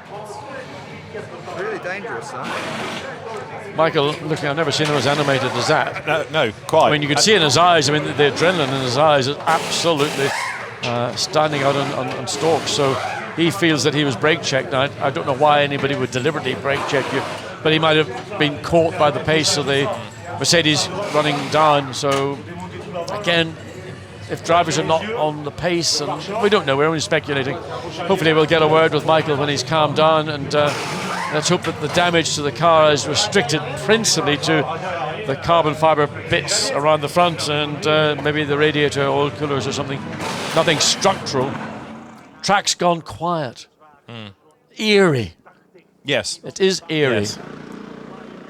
Everybody back in the pit lane, and Michael Lyons then explained to the team why the accident happened. The team hard at work. You heard one of his co-drivers there say, rather it happens in practice than in the race. Oh, that's a real Einsteinian observation to make, isn't it? We'll give him the benefit of the doubt with language in that one. Yeah. There's the IMSA Performance Porsche. Really smart-looking car. It's one of those liveries that works on the Raymond Narak run Porsche. The restart is in 9 minutes' time, apparently. A lot of debris on track, so it's a bit longer than anticipated.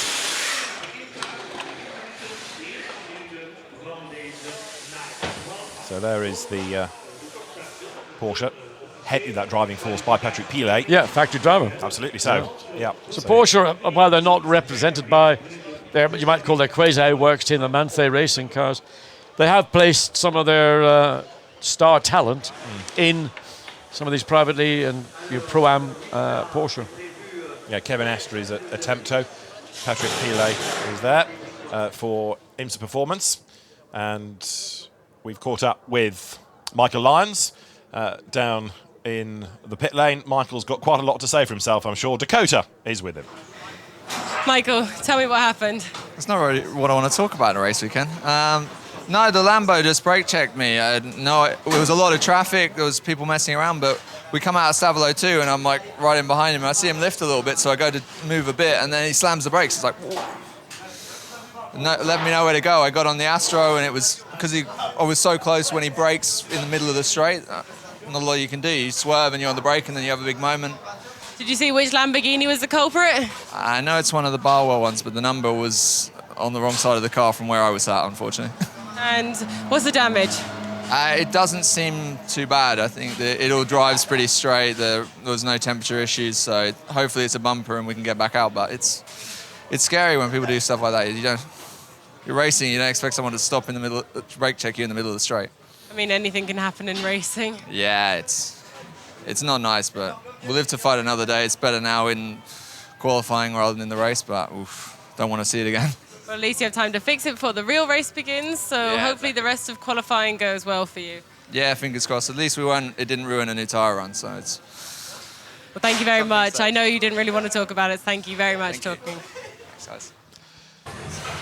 So there you go. Michael's still pretty animated, still pretty wound up by it, understandably so. Daniele Perfetti there, one of his co-drivers. Daniele, former British GT champion and a race winner this year in the Blancpain GT Sports Club Championship. Won the British GT Championship for the motorbase team with Michael Caine going back a few years as a Porsche driver. Listening to Michael saying it was in a straight, but actually it was on the exit of the Stavolo corner, which then is a large arc over the Paul Frere curb. And I assume that what he's talking about, a brake check, Michael was fully loaded, fully committed, and he had to make a change of direction, turn left. There's AstroTurf on the outside. Of course, AstroTurf doesn't have the same level of grip that the tarmac has, and the car got sideways and then it just shot across the track and almost hit 90 degrees head on. So, yeah, but it's when you've just got to be alert. And getting into darkness, people are adjusting. Some drivers are not as capable of making that adjustment as quickly as others. So it was an unforced error. It was a genuine, I think, misunderstanding, accident. But the consequence is that a car that was a quick car has been damaged, and there you can see still work being carried out down at the exit of Stavelot. I mean, that isn't a straight. That's still a part of the curve. The straight is where that vehicle is just below the Pirelli sign. So Michael Lyons then with damage. Michael doesn't often make mistakes on his own, got to say, and he's one of those drivers, Phil Keane, another we touched on earlier on in the day, that's good in both modern GT and historic cars. The family has a nice collection of historic racing cars, and he wins in sports cars, but is a real demon in historic Formula One machinery. That is looking forward from a Barwell Lamborghini at pit out. Mark Lemmer's team on its toes then, getting the cars ready to go, and very shortly the cars will be released once more. We've got about 4 more minutes before the session is due to restart. It's an estimated restart time as the fans now enjoy socialise, feel, a little socialising. Yeah, and they've probably driven from all over Europe, and a lot of them come over from the UK, and they're here to enjoy themselves. Absolutely. Colm Ledegar, hopefully, to enjoy himself as well. Garage 59 McLaren driver. Colm is with Dakota. Colm, you're currently P1. The McLaren's looking very fast right now. How do you feel? I feel quite excited, really happy. Shane did a mega lap just in time when it was still a bit day. So let's see for tomorrow, but it's really good to start from top 20. We'll go for my night run, and right now it's Rob. So let's see how it goes. It's a long race. It will be a really difficult one, but it's good to start like this. So you've done a lot of the hard work. Do you think Rob can keep your good work up? Yes, of course. I'm sure he's really strong. Well, good luck for the rest of the race. I really hope qualifying goes well for you, and see you tomorrow. Thank you. So Colm Ledegar then is looking pretty confident about life, but one qualifying session doesn't necessarily win you the race. He, at the moment, has the pole position car, but who knows what's going to change once things get back underway.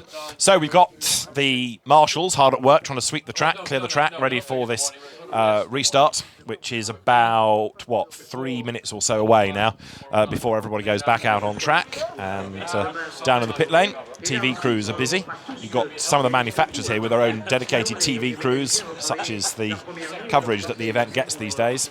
And there is Laurens Vanthoor having a word with co-drivers in 28. It's the car that he shares with René Rast and Nico Müller, now a winner in the DTM. So it's another good combination. And Nico Müller's won the Nürburgring 24 hours, as has Laurens Vanthoor. René Rast, a double winner of this race. So it's a good combination of drivers in that WRT car, with British engineer Adam Hardy overseeing it. And he's got a great track record. It was Adam that came up with the idea of trying to do a pit stop under the Delta time at Silverstone that worked so well for them, and effectively led to a regulation being rewritten. So kind of showed his hand a bit soon on that one. Yeah, I mean, look, teams are always going to try and beat the system. That's part of human nature. And that one just happened to lead to a significant regulation change.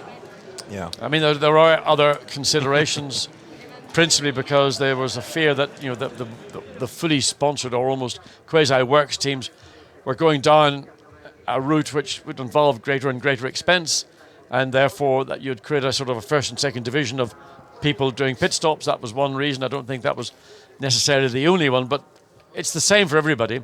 But as humans, we'll always try and buck the system. Absolutely. And it's natural, and people will constantly there'll be people here looking at how can we do something and gain an advantage. Because if you can gain an advantage by reading a rule and interpreting in a specific way that's within the rule, but not something that anybody considered, then you're going to be ahead of the game. Absolutely. Absolutely. Right, the fast lane is open. Restart is confirmed for 22.10. We're at 22.09 and 25 seconds as of now.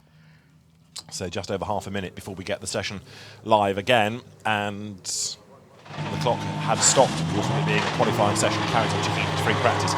29 had to be towed down the pit lane earlier, but good to see that the Conrad car He's fit to go once more. Franz Conrad's team that go back, over a decade, was part of the FIA GT scene as it was when it ran the Celine for Michael Bartels and Uwe Altzen, now back in GT racing with this Lamborghini. The recovery vehicle has brought something down the pit lane. It's in the pit lane, and of course the circuit's it has gone, it will go green in a minute. So somebody has had their car returned into the Heritage pit lane. Of course, those that are all backed up behind are going to lose a little bit of track time until that car is returned to its respective team. So let's see. We're not going to see in the pit lane. But what they've done appears to actually that some of the cars are coming out. They're not doing the loop in the pit lane. They're coming out at the end of the source. You can see cars are coming. No, that's the pit lane. Okay, so the recovery vehicle's gone. Okay. That's right. Yeah. I thought I was looking at the inside there. It was just the recovery vehicle has been removed pretty quickly, so that means that the pit lanes just looked like they were coming on the other side of the wall, and the cars lined up in the pit lane were the ones that are being held up. Doesn't it look fabulous though when you get to this part of the night? It's just a great place, Spa. And what's also encouraging is how Stefan Rattel was mentioning it yesterday at the drivers' briefing. Ticket sales are up on last year. More and more people come. It's always been a very popular event. One word. Controversially, Brexit. Maybe. It's always been a popular race with the German fans to come across. The Dutch always come in great numbers. More and more Brits come every year, which is good as well. And so, unlike Le Mans, where you get the 24-hour race and everything is centred around it, here it is a full, absolutely packed weekend of racing. From 9 o'clock this morning, there is something on track until midnight. Tomorrow you've got qualifying and a host of races. Saturday is absolutely rammed with support races, and then you get into the 24 hours. So if you're a race fan, come here for 4 or 5 days and you get a really busy full weekend of on-track action. And while it'll be a full house, it's not uncomfortably full. No, you're right. I mean, you can come here, you've got all the circuit, you can wander around. I mean, you're not allowed on the inside of the circuit, that's the only thing, but all on either side of the valley, in effect, all the way up to Lake Coombe and all the way back up to the bus stop. Those are areas where you have got viewing. Okay, up through Blanchimont, it's very restricted because of the very high-speed part of the racetrack. Nonetheless, it's got its own atmosphere, which is distinct. And it's not Le Mans, it's not Nürburgring, it's not Daytona, it's not Dubai. It's Spa, very definitely, and its own, as you say, unique feel. And also every year, more and more efforts made for the off-track elements as well, to keep people entertained during the night. There's always a concert, and there's loads of shops, loads of activities. The animations, as you know, over here, get bigger and bigger every year. So the Barwell Lamborghini 666 turning its way out of La Source. Phil Keane has done the time in that car. It's going to be a very competitive entry, that for sure, because you've got, along with John Minshaw and Joe Osborne and Phil Keane, Oliver Gavin.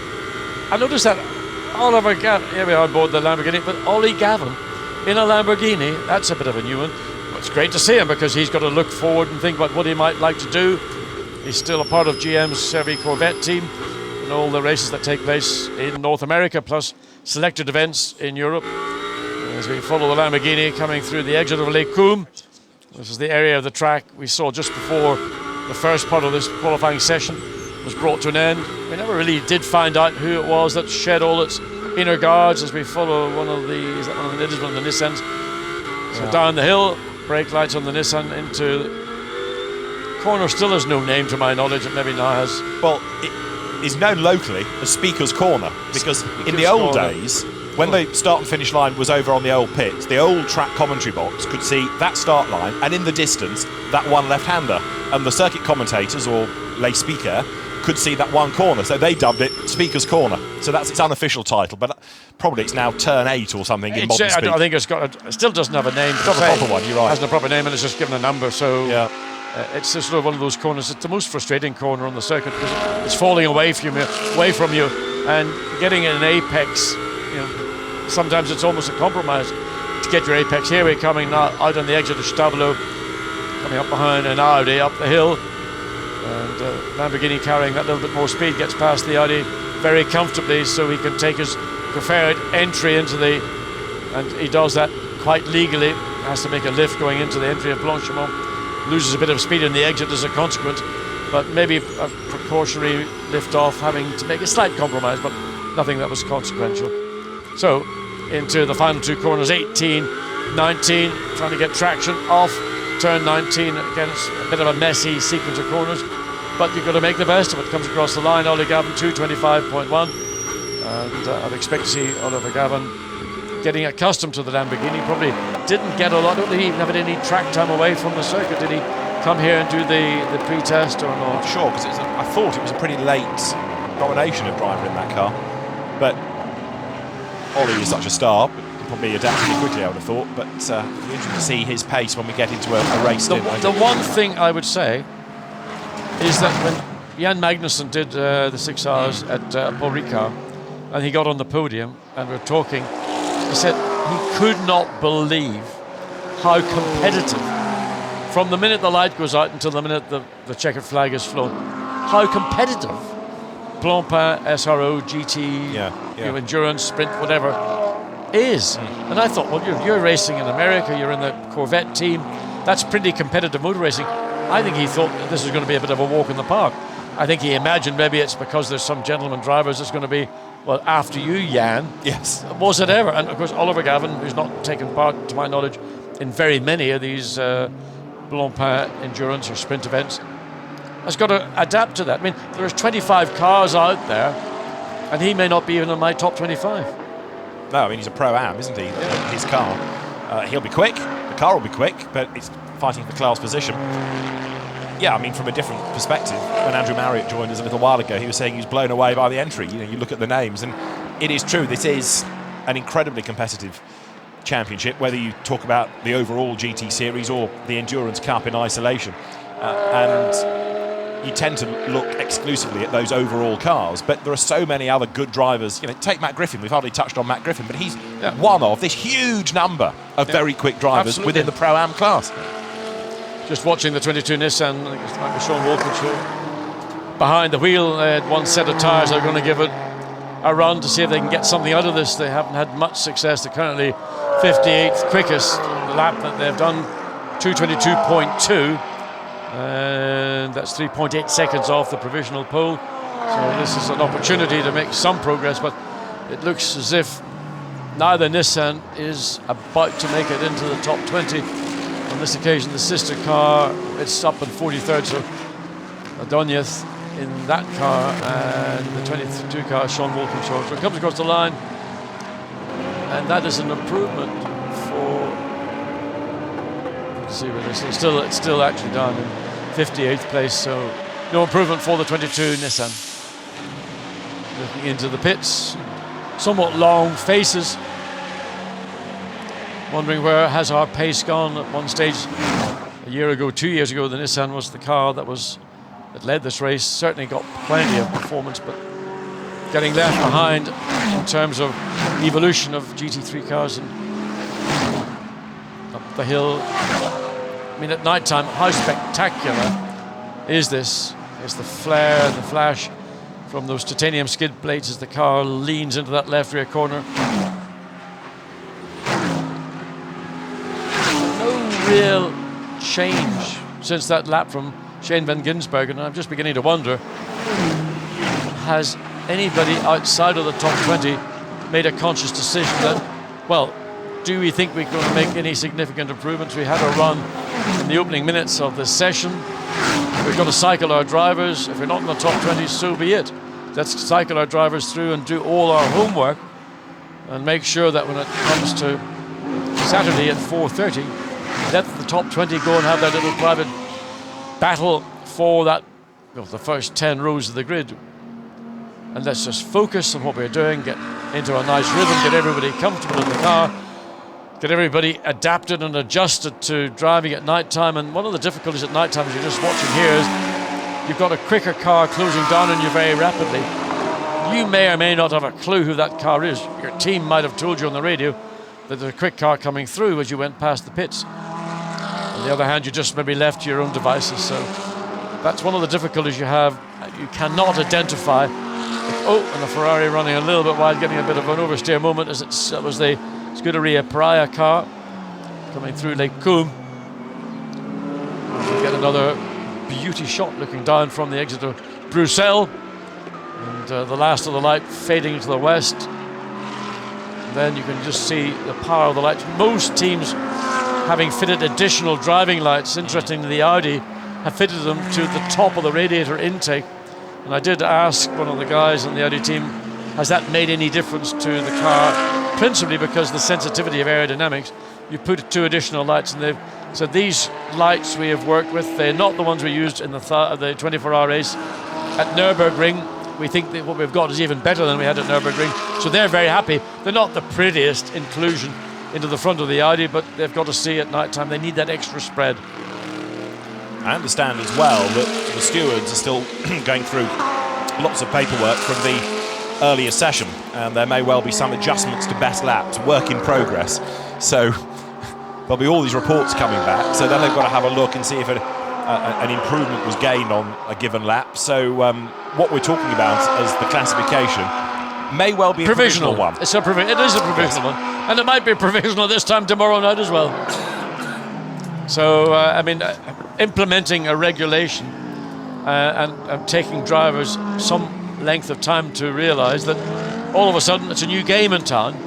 So what we see here, what we're telling you now, is what we're getting on screen, but of course there may be adjustments made before the session concludes, or certainly long after the session is ended.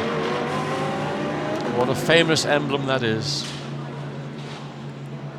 Sebastian Lathoris getting ready. Yeah, Stilo helmet, Italian Stilo. On board with Sean Walkinshaw again. It's a good shot, that, including the mirror, isn't it? Yes. It gives you an idea of what the driver feels when suddenly the headlights are behind you. You know what it's like when you're driving a motorway and somebody gets up your bumper with the headlights on full beam, and you can't see a thing. So he needs the mirror to know who's behind him, but at the same time, he's getting a big flare bouncing off it, and hopefully it's not catching him in his eyes, but it is distracting. Absolutely right. So 22 Nissan presses on. Rumbles its way over the curbs. We've got just over an hour and a half of this night qualifying still to go. And I think I'm right in saying that 00 Mercedes has not yet been out. Just looking at lap times, there's a couple of cars, 75 Audi also haven't ventured out yet, but if I'm right about 00, why is this? Is this a plan? They're just going to... Well, they have to run their drivers. I mean, regardless, true, yeah. they've got to give each driver a minimum 2 laps in darkness, so they will come out. But I suspect that certainly those that are in the top 10, and Stephen Kane's managed to jump up into the top 10 in the Bentley number 7, but I suspect many of those in the top 10 are just going to go through the process of cycling their drivers because they think they've probably done sufficient to be comfortably into the top 20 shootout. And that top 20 at the moment, just to give you the driver that's done the time, Shane van Gisbergen for McLaren, Maxi Götz for Mercedes, Danny Junckadea for Mercedes, Lawrence van Thor for Audi, Felix Rosenqvist for Mercedes, Christopher Haase for Audi, Maxi Buch for Mercedes, Clement Schmidt Mercedes, Maro Engel Mercedes, Stephen Kane Bentley, Franck Pereira Audi, Robin Frins Audi. Then, where do we get to? 13th is Callum McLeod, Bentley. That's a really good effort. Excellent effort indeed. 14th, Alexander Sims, BMW. Maxime Soulet, Bentley. Christopher Mies, Audi. Nick Katzberg, BMW. Phil Keane and Marco Mappelli, both Barwell Lamborghinis. And then Matteo Malucelli, he's the man on the bubble, if you like, 20th in the Scuderia Praha Ferrari. 21st, Mirko Bortolotti's Lamborghini, number 16. So that, potentially, is one to watch. And in fact, as I say that, we've just had a change. Yeah, Pierre Guidi's just leapt up to the 11th place. There you go. So Alessandro Pierre Guidi, number 50 Ferrari. That's the best place Ferrari, isn't it, as well, 11th overall. So Malucelli was on the bubble. He's now out for the moment. And that 50 Ferrari, I was surprised to see it outside the top 20. Not surprised to see it hop up, and it's just outside the top 10 behind the number 7 Bentley of Stephen Kane.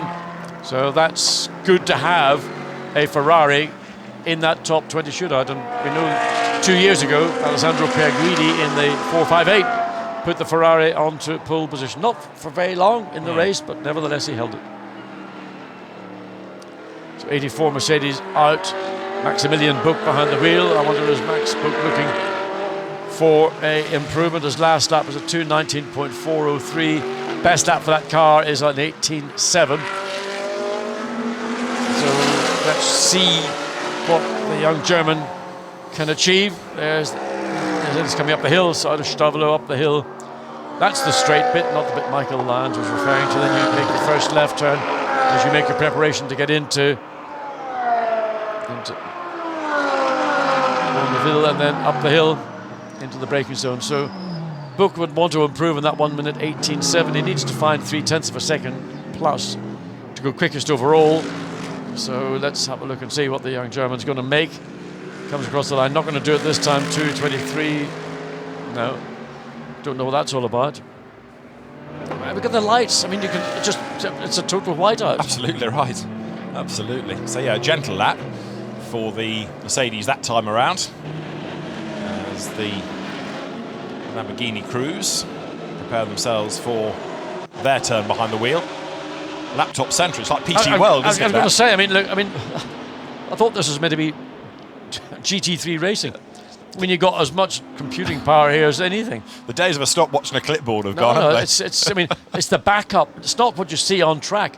It's not what you see in the pit lane. It's all the technicians in the background monitoring.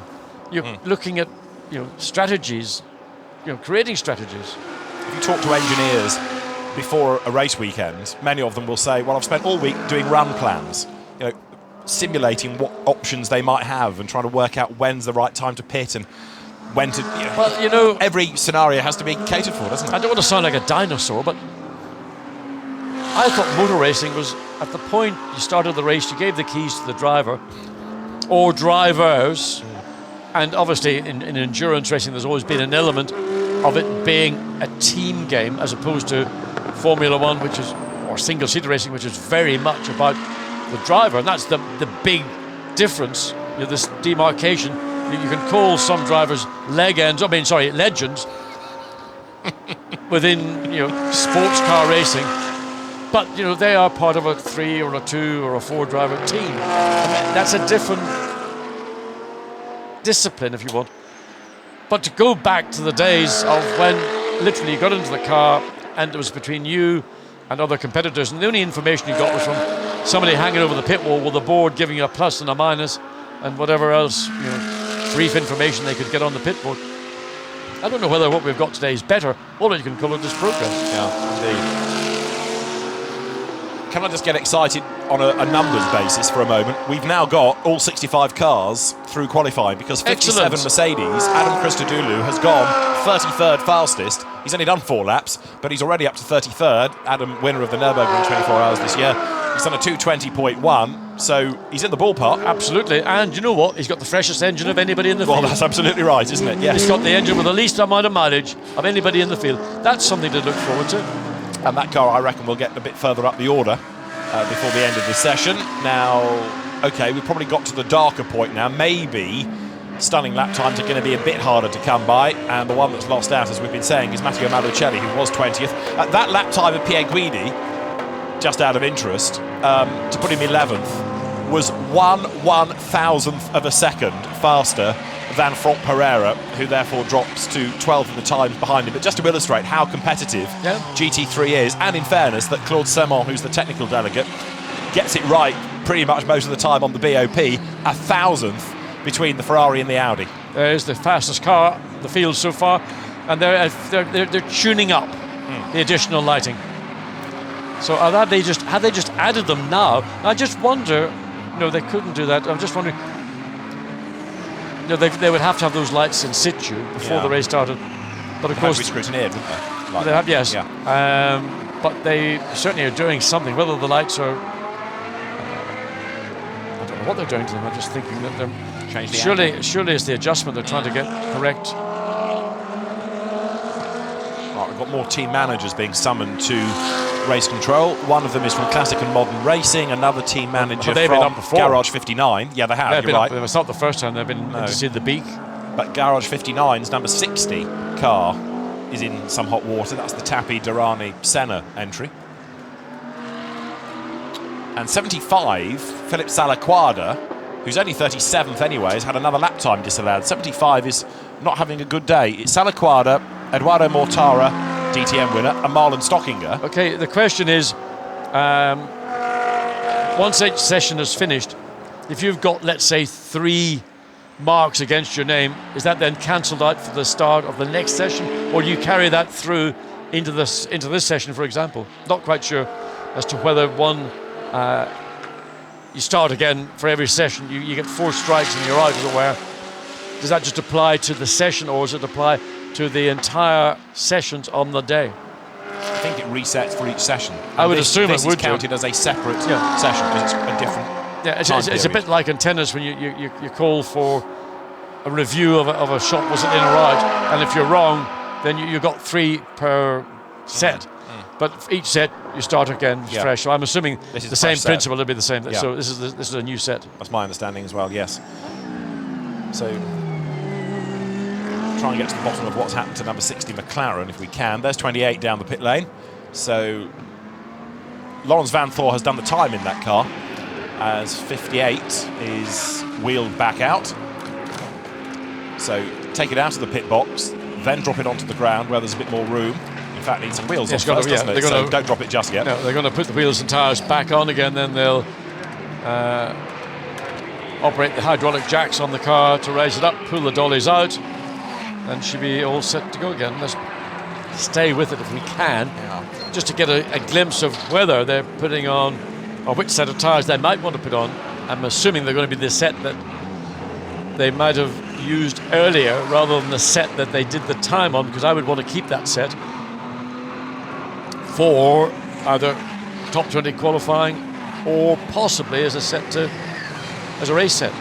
Considering that they would be minimally used, pretty fresh. Looks they're a used set that are going onto it.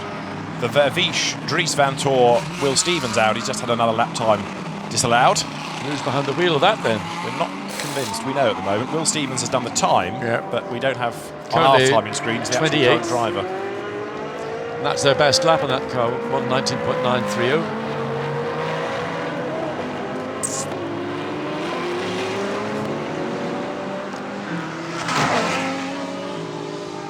So down they come. Bentley, all that power and grunt Bentley has just dragged itself up the hill. Again, this is the area you've got to be so careful about it, especially at night time. 2 cars exiting. I mean, they're exiting at up to 200 kilometers per hour at that point, where cars are going past at maybe 210. Not a lot of difference, actually, at pit lane exit in terms of speed as to the speed that cars have come across radio. Bentley been given a bit of a hammering by Vincent Abril. Andrew, when he was in the booth talking to us, was wondering why Andy Merrick got, he was replaced by Vincent Abril. And I think part of the reason is that Vincent won the sprint championship, didn't he? In the HTP Bentley.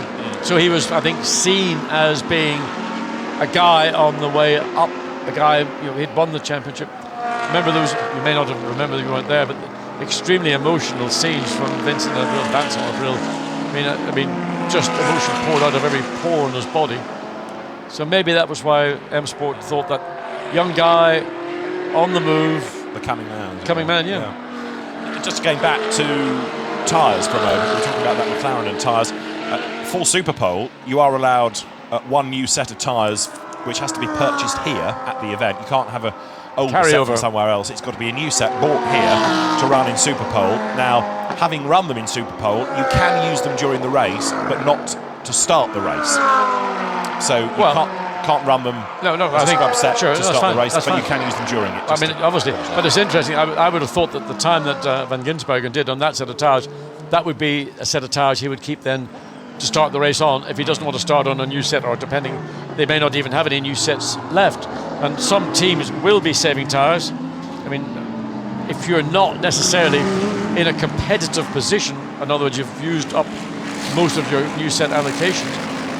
If you're outside of the top 20, maybe you want to say, well, sod it, we'll just hold back as many new sets as we can, and we'll use them for what is important, which is the race, and we might make some benefits and improvements. Different thoughts, different strategies up and down the pit lane as to how to work it all. I've been told that one team is doing that. That's why I alluded to it. But if you're not in the top 20, why blow? If you haven't got the pace to be in the top 20, you could have 1,000 sets of tyres and you wouldn't be within a country mile. Lamborghini running, using a lot of That's very interesting. A lot of track usage on the climb up through Eau Rouge and into Raidillon. So that's always the worst thing is, you've got your spy in the cab following what you do, and with this unique camera position, there aren't too many ways you can escape your manoeuvres. So into the exit of Les Combes, and quite a lot of traffic ahead of you, and that's always a big frustration. And again, having to take, and he goes out to the left to find space, and all of a sudden there's a slower car now, trying to find a way past the Ferrari, just nailing their lights. Survival Motorsport 666. And see who might be behind the wheel of that car at the minute. It still looks like Philip Keane, or certainly Philip Keane is the driver credited with giving us the fastest lap in that car, but getting royally held up all the way around the middle of the circuit. And down into Fagnes. Tuck the car in, you can ride the curb on the inside, doesn't upset the car too much. Then you want to make a slightly more acute turn to get a good exit off the left-hand part, and then the short drive down to the entry, again using the curb on the inside, but be careful on the exit, because that's where you can pick up a penalty. And again, the second part of Stavelot here, the Paul Frère Cobe, and the Lamborghini flirting with getting all four wheels off the racetrack. The Lambo not being able to do anything with the Ferrari at all in a straight line. If anything, the Ferrari's margin, and again flirting with the white line. So nothing between the Ferrari and the Lamborghini all the way from Stavelot all the way up into the bus stop chicane.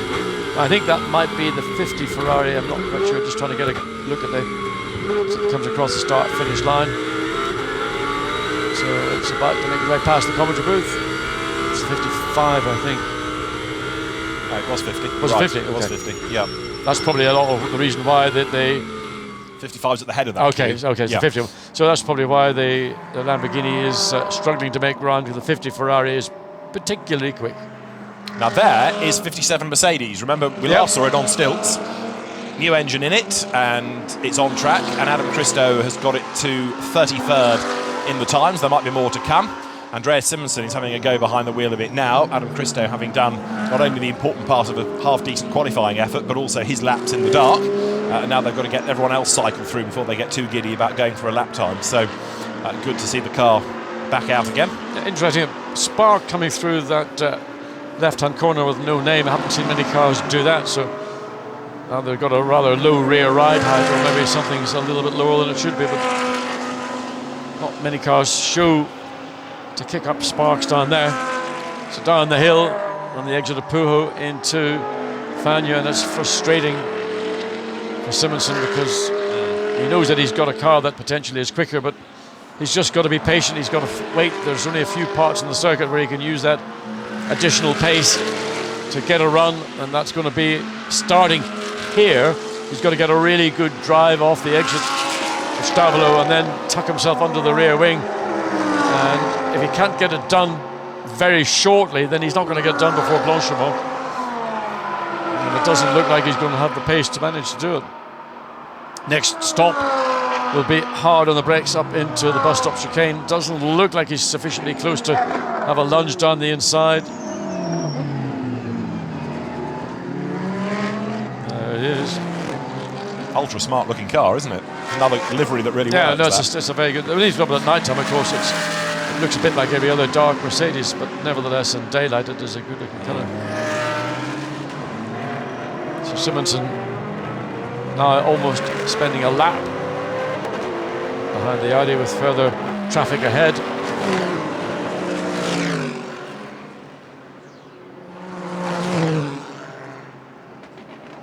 And now the frustration starts to creep in because he can't get through. Well, he's got a chance now because he's coming on to Carmel Straight, so he's got the tow of not just one but two cars. But if your car doesn't have that straight line performance, and certainly I don't know about the Audi and the Mercedes, I would imagine they're fairly evenly matched. The Ferrari I would expect to have a slightly more straight line advantage, as it's been the case principally in most of the endurance events so far this year. So there is the 78 Lamborghini, which is the Pro-Am.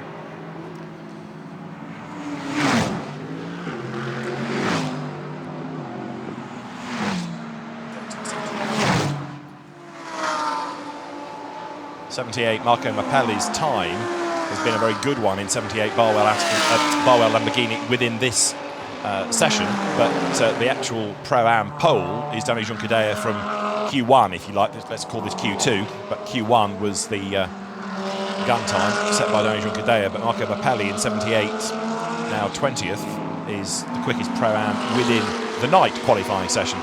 So that's why we're just focusing on that car for a moment. You can see that people have been running wide, can't you, coming out of Les Combes, because there's more bits now peppered across the road. And at the same time, we're getting notification that backlight of cars, and there's about a dozen of them, needs to be fixed. I don't know what a backlight refers to, but obviously it's something that's within the regulations. It's the light that illuminates the number panel. Okay, so that's the backlight. So that there, 70. So that's the light. So a lot of cars are having problems with that. Yeah. So it makes our job infinitely easier to be able to read those cars. Precisely so, and the cameraman. And there's a long list, as you say, of those that need to be fixed. So there is Marco Mappelli's Barwell Lamborghini 78 we're looking at. This is the car that he shares with Tom Kimber-Smith, who's made a real name for himself in the States of late, Leo Machitsky and Marco Attard. So it's another very good Pro-Am combination. This.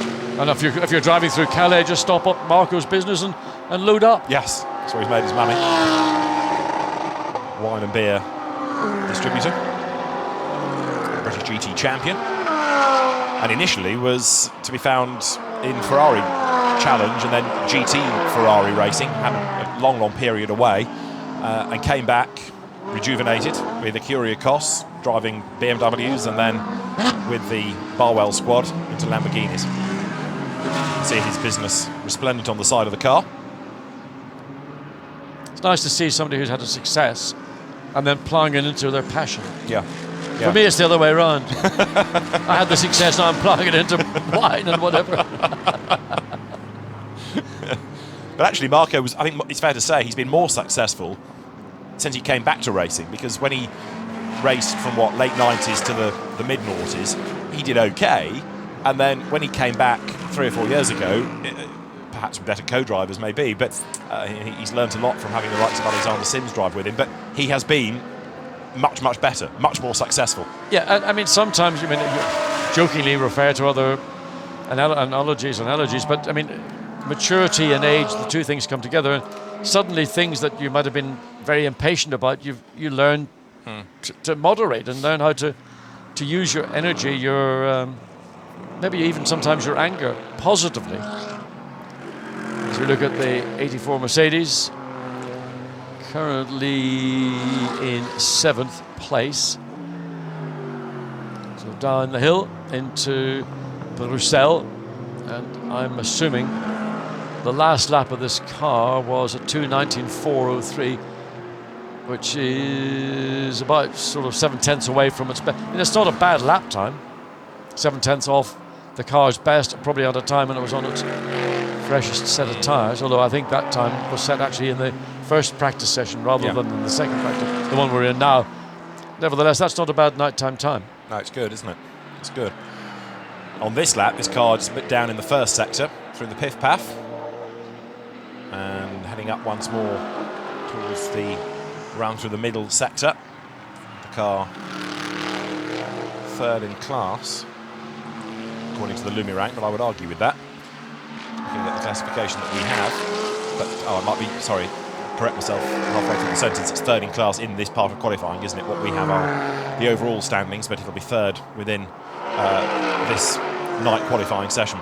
So up the inside of the traffic goes Baumann, heading for the end of the lap. He's down again in the middle sector compared to the ultimate best. Clock ticks down. We've still got another hour and 11 minutes of this night qualifying to go, and up towards the timing line comes the 84 Mercedes.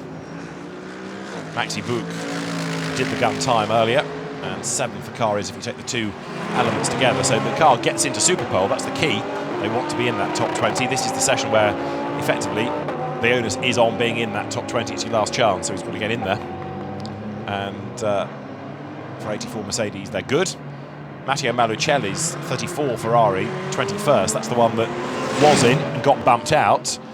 Jiri Pasaric, Josef Kral and possibly David Fumanelli, not as quick as Malucelli, but Fumanelli's probably the next best in the line.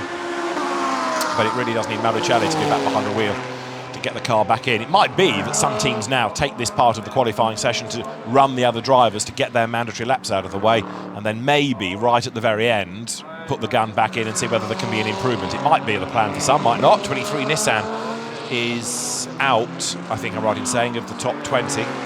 So the Alex Buncombe car, gosh, 44th if you take the two elements of qualifying. Lucas Ordóñez has done the time at 2:20. Now that certainly is a car that you would anticipate, okay, might not quite make it into the top 20 given its tough opposition, but it ought to be higher up than 44th. So I'm still expectant that that car should do something before the very end. Yeah, well, we saw a bit of this, I think, at Paul Ricard, that the Nissan really showed any pace, and maybe that wasn't the circuit that suited them particularly well, and again at Nürburgring in the sprint round. So they've been given some relief on BOP, but on the other hand they've had some other benefits removed, so it's sort of a net situation. Yeah. And I mean, they just don't have the pace in terms of out-and-out speed, but what they've got is bulletproof reliability, and again it's going to be the long game. You just got to get in, do your job metronomically, make sure you just hit your marks all the time. Don't go for closing gaps, don't take risks that you haven't got control over. It's not the most exciting way to enter an endurance race, but it's a way you can do better than your performance, not in terms of pace. You can get a good result as a consequence. So that's, I think, what Nissan are going to have to look at, unless they've been sandbagging, and all of a sudden we see a performance which has not been anywhere near being on track here so far this weekend. 22 car has been struggling as well. It's all the way down in 60th place on a 22.299. Yeah, just it's funny, isn't it? This is the car that won the Endurance Cup last year within the Pro Class, the outright competition as well in the Endurance Cup. This year we're talking about almost at every round the car struggling or being off the pace. We've in the past talked about the age of the car, so that prompts the question, where next for Nissan? What do they do next? Because it's not going to get any younger, this car. No, it's not, and to my knowledge, I'm not part of the Nissan team, but from what I understand, that the next evolution of the GTR Nissan, which as a road car is truly sensational. Like, believe me, it is a rocket ship, and the most sophisticated electronics, I think, of any road car. This car, of course, is a two-wheel drive car, not a four-wheel drive car. But I think that the next phase or stage phase of the new GTR isn't due until 2018. So what do you do in between times? I don't know. I mean, whether it's all going to be eventually BOP related, or whether there are still enough areas within the fundamental car to try and dig out some of the time that's being lost. It's a difficult situation. Very hard to see as a quick fix to where they are currently. It may take a little bit of R&D and a further bit of testing. I don't know. But that's a car that traces back to, what, 2011? Well, GT1, I mean, it was a GT1 car. It was 2010, effectively, yeah. So it's starting to show its age, is what we're saying. And it's frustration for RJN. They're doing the best as a team with what they've got, aren't they? Of course, and the other thing is you've got the spectre of GT4 growing, and of course Nissan have got other products which they would find entirely adaptable and suitable for GT4. And the very first year of lockdown, there was a GT4 class won by an RJN Nissan, of course. So it's almost full circle, isn't it? Well, yes, I mean, careful what I say, but I mean, you can sometimes understand there's a little bit of logic somewhere in the system.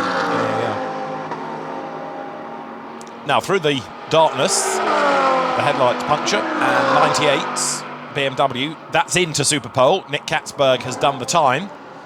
2 minutes 19.255, so 7/10 adrift. The 1 second, incidentally, covers 24 cars.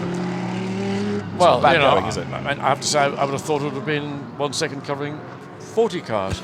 No, it's just ridiculous. I mean, the whole thing of GT racing is we have this balance of performance, and the purpose of it is to create close competition, and just to keep referring to this, to step away from having one mark domination. This year we're seeing, as we've seen in other years when Audi had a great grasp on both sprint and endurance, this year the winningest team is McLaren. car, which is, you know, from you might describe it loosely as a boutique car manufacturer, as opposed to a full-on scale, you know, Audi, you know, Mercedes-Benz, BMW. They make hundreds of thousands of cars, and not millions of cars. And with that goes the kind of funding and R&D that enables you to do things, whereas a small company like McLaren, which is, you know, just evolving, I mean, they've got budgets, but it's not at the level of some of their competitors. Right, there's trouble at mill for 28 Audi here. It's strange what they've done. Yeah. I've never seen that bit of equipment being attached to the front of the car before. Interesting. 28's 4 fastest, of course, now, Laurens Vanthoor. Best Audi. Not surprising. Well, no, but there are some other very strong Audi combinations. Whereabouts has Rennie Ras got to? Because, I mean, that's... Well, he's in that car, isn't he? He's in that? He's not... Yeah. Okay, so that's the reason why. The other Audi Sport entry is Phoenix number 6. That's only 17 for Christopher Mee's car. Christopher Mies did the time in that he shares with Frank Stippler and Marcus Winkelhock, but... I would have thought that car would have been further up. I mean, Christopher Mies has done a stunning job so far this season in sprint and in endurance. Marcus Winkelhock, you know, reliable, consistent, capable of doing a blinding job, especially in these longer races. And Frank Stippler, I mean, my go-to guy for anything longer than... what is all that about?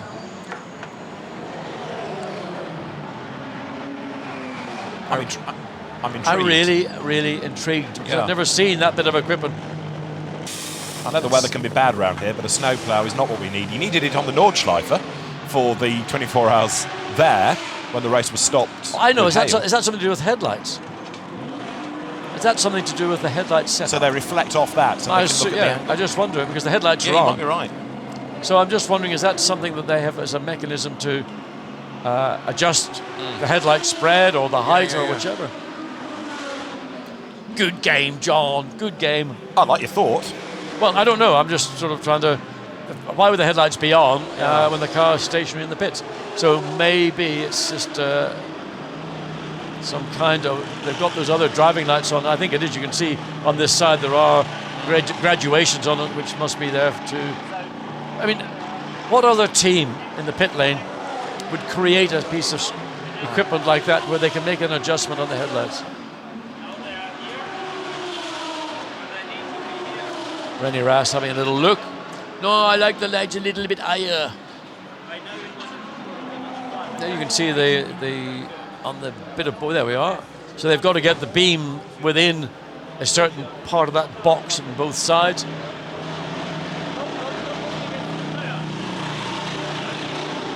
Very Machiavellian, very clever. Yeah, I was just trying to eavesdrop on what they were saying, but it's all in limited information coming out. Busy bit of the racetrack right now, up at the top of the hill. So 888 Ferrari, Kessel Racing. Liam Talbot, the young Australian, who's done very well indeed this year. He's one of the 4 drivers in that car, 888, currently in 36th. And that is the quickest of the AM cars. That's 36 Ferrari, or sorry, 888 Ferrari in 36th position, 1.8 seconds. An AM car, 1.8 seconds off provisional pole. What does that tell you about how competitive this series is?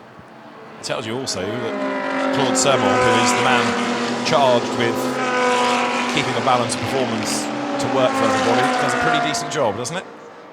Now, let's catch up with more news from the pit lane. We've been having a look at 28 and one of its drivers. Rennie Ras can explain what that was all about. He's with Dakota. Renee, tell me what's going on. What was that thing in front of your car? I think it was a light panel to check our lights, because obviously it's quite dark outside. We just have in 2 or 3 corners outside light, and we just try to improve the light of the car. It's quite dark outside, and I struggled a bit with the light, but now we try to improve it. Right, thank you very much. We've never seen that before, so that's quite interesting. Yeah, it's an Audi invention. The others should copy it. Do you know how it works? Actually, like a road car, you just have like a piece of wall in front of your car, and then you just do like that with the high beams, and then check if it goes up or down, and then you can see where it goes. Fair enough. You should have the best lights out there then. I hope so. I don't know yet, but I hope it'll be enough for the race. Thank you. Well done, Watty. You were right. It was all to do with the lights. Bonus Yeah, point. I mean, it's just like you walk down the pit lane, you see somebody you want to make an impression with, and you flutter your eyelashes at them, and you get the attention. It has the same Does that work effect. for you? It hasn't worked for a long time. No. But I mean, it was a good guess, and when you saw the graduation on the back of it, it was a light panel. But the fact that, you know, Audi have gone to the trouble to create one, and it's all about giving drivers comfort and confidence. And again, it's just a little attention to detail. I'd like to know who it was in the team that, you know, considered that something, you know, we need to think about, because what we've got in the workshops up against a wall, yeah, give it a thumbs up, that'll be all right. Should be good, mate. And you know, with the intensity of the lighting on all these cars is phenomenal anyway. But Rennie is saying, you know, when certain corners I turn in, I'm not getting maybe quite the illumination at a point, and I need to have that illumination to get the most out of the car. So Rennie explained it, I think, in words of one syllable or less. What's going on here? I like the suggestion that others should copy it. I'm not quite sure that Audi would appreciate that. On board with Bentley 8 here. Now, is this car in? Remind me. Into Super Pole. It is. 9th fastest is Maxime Soulet. This actually is the quickest of the Bentleys now. It's the quicker of the two M Sport cars, and the quickest if you take the Parker cars in, of course, as well. Still think Callum McLeod to get 15th. I think that's absolutely. That's a really good job. I think that's a great effort indeed. It's way, way, way off line coming through Fania. So, in spite of all the illumination coming from the Bentley, that was a. Oh, here we go. Here we go. Eyes up. Oh, he's nodded off. I can't believe anybody's nodded off yet. Just under an hour remaining of this nighttime session. And as the clock will continue to count down, it'll be the thin end of midnight before this session. And then the poor old drivers have got to go into a press conference. And of course, we've got the stewards who are going to be still deliberating and all the misuse of track limits that they're going to work their way through. So the number 8 Bentley comes out for the number, I don't know how many times, up it comes across start-finish line. Goes across the line, and it does a 2:19.2, half a second, just 0.4 of a second away from that car's personal best. So if you're running within a half a second of what you did in daylight, in these conditions with this traffic, that's not shabby at all.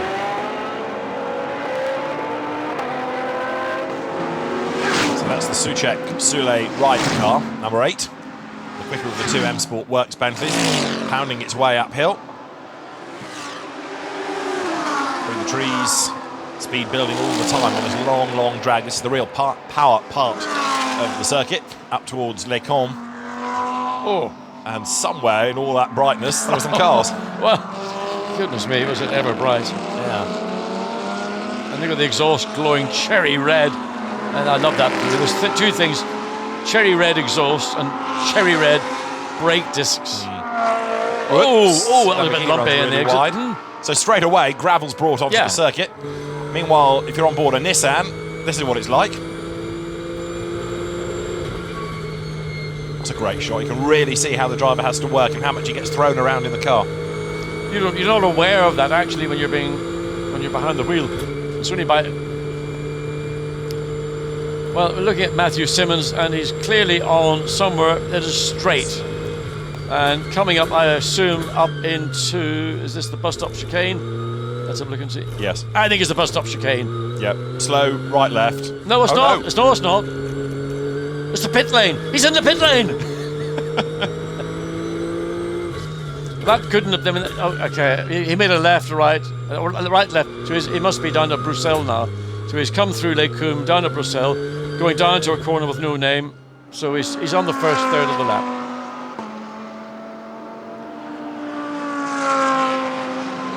There is 58, so I think we saw Ron Bell take the car out, didn't we, a little while ago after they put the tyres back onto it. Shane van Gisbergen having done the time, but puts that onto provisional pole position. So 2:18.474, fastest lap by car 58. Nothing has come within 58 thousandths of a second. If you can get a clear lap at night time, and you've got your lights adjusted the way that René Rast wants them. And it looks like the McLaren is going a little bit more slowly than it's certainly got traffic behind it and a rush. Oh, and that's caused a bit of angst. So who is that directly behind the McLaren as it breaks its way? Trying to get up the inside. I think Rob Bell's looking for track position. Yeah, looking for track position, and it's overrun slightly in the first part of that final two corners, 18 and 19. So McLaren comes across the line, and a lot of frustration from the Jaguar behind because they felt that they should have been given track position. Clearly, 58 looking for a better opportunity to have yet another go, so it pulls away from the Jaguar on the run down from La Source. And when you see this on television, you can see there's a slope, but actually when you stand at the top of La Source and look down, there's not much different from standing at the top of the Hamilton in Austria as you're about to leave the ski box to do your final run in the World Championship Downhill Ski Championship. It is pretty steep, and no sooner you're through Eau Rouge over Radio, and then you're looking upwards again as you drive up one side of the valley, up breaking into Lake Coombe. So you can run the curbs a lot on the inside here. It's the exit coming up to the final part of Lake Coombe that is open to abuse. Interesting the way that this car's come good in the night qualifying. It was 19th in what you might call Q1, the daylight qualifying, fastest in this. Whereas some of the Mercedes have gone the opposite way. Remember, Maxi Götz was the driver that did the fastest time in the daylight. Well, that car's only 49th in the darkness. Danny Juncadella was second in the daylight. His car, okay, different drivers maybe, is only 52nd. Maro Engel's car, late into this session, was 5th fastest in Q1, 53rd in Q2. Now, is that because they're doing different drivers? Is it because they're running to a different programme? They've done what they've got to do. They've got themselves into the top 20, second and third and whatever, fourth, not fourth. What's the point? Yeah. They saw that was going to be a mad charge at the start of this final qualifying session. They had nothing to prove. They save tyres, they just cycle the driver. They can put the oldest set of tyres on, send the drivers out to do 2 laps minimally, maybe do 5 or 6 laps to give them all a fair crack of the whip. They don't need to do anything. They don't have to strain the car. They don't have to put the car under load unnecessarily. They're going to do that tomorrow night when it counts for real, but they don't have to do it now. Other Mercedes have had to push a bit in this. Maxi Buch, for example, was 17th, now 3rd. Clement Schmidt was 15th, now 4th. So brought the car up a little bit within the sessions to be into that top 20. Now this is McLaren 58 down towards the bus stop. It's going in the pit lane. Indeed. So, I mean, you could see the Jaguar finally got past because he had dropped off, and so McLaren drives back into the pit lane. Interestingly, the second quickest time tonight is Christopher Hasse in the 26 Audi, and he has done 1:18.764, which is about just under 3/10 slower than the best time we saw from very early in the session, Shane van Gisbergen. So good job yet again, Christopher Hasse. I mean, he's not your headline driver in the Audi lineup, but I tell you what, more than happy to have him in my car any day of the week.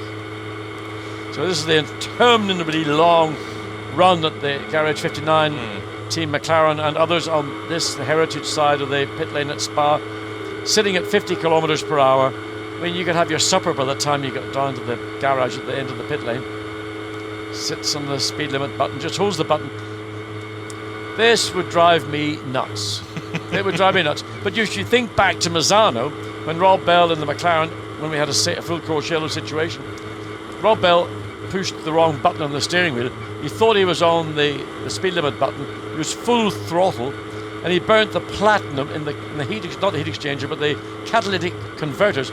They just erupted like a volcano out of the back of the McLaren. And it was because he pushed the wrong button. And he was holding the thing flat out. He didn't realize the engine was like in overdrive at about 15,000 RPM. And just so much heat went through the catalytic converters, the platinum, which cost an arm and a leg, just went into meltdown. It was the most wonderful display I've ever seen at any race car. He won't do it again, he said. Very true. Very true. And he's redeemed himself since as well, hasn't he? Oh, I think absolutely. I mean, they've done a great job, the car, team and car. And I have to say, as much as there's been a great job done by the team, I think that a lot of the success has come from the maturity and the sensibility that Baz Leinders has brought. And it's just their time.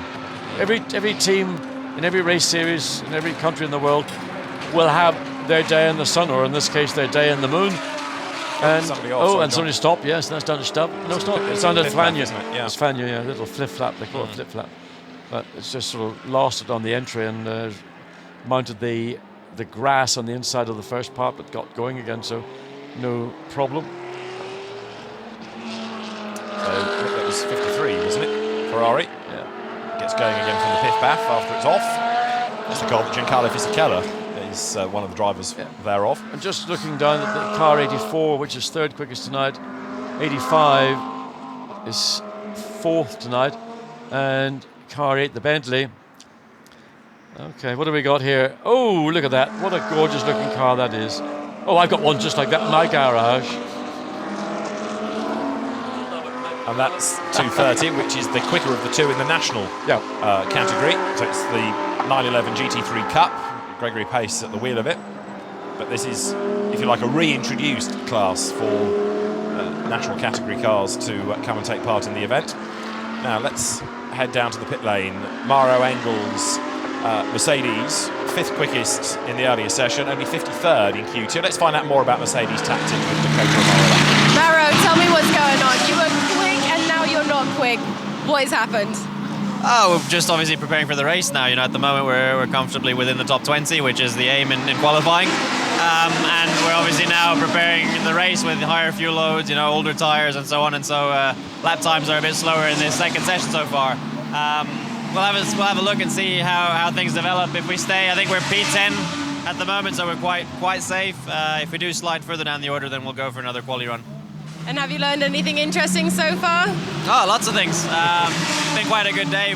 Gone through quite a lot of work, and car's working well. Didn't have the cleanest quali run earlier. Got a bit blocked by traffic, and you know, so but everything's going to plan pretty much, and yeah, all good. And you still feeling confident for this weekend? Yeah, absolutely. I mean, you know, we've got a great lineup with Burns and Yelmer and myself. I think we have a really strong lineup. The AMG team, Black Falcon, does a great job, and obviously AMG really supports us really well. And with the AMG GT3, we have a great car. So at this stage, we're feeling confident, looking forward to the race. But as we know, you know, 24-hour racing is long. It's endurance racing, and you know, to finish first you have to finish, as they say. Well, I wish you good luck for tomorrow. Thank you very much. Thank you. Cheers. You can tell that Mauro spent time racing in Australia, can't you? He's got the twang. No, not just that. He hit every right comment, note. I mean, it's just amazing the way drivers are so well groomed in the art of dealing. You're confronted by a pit lane reporter. You don't know, whether you're going to get sort of. I mean, what question are you going to get asked? You haven't got a clue. You're standing there, and it's just you've got to be trained to do that. And I mean, who's that great West Indian cricketer who did something out of order in Australia? Oh. Not Christie, anyway.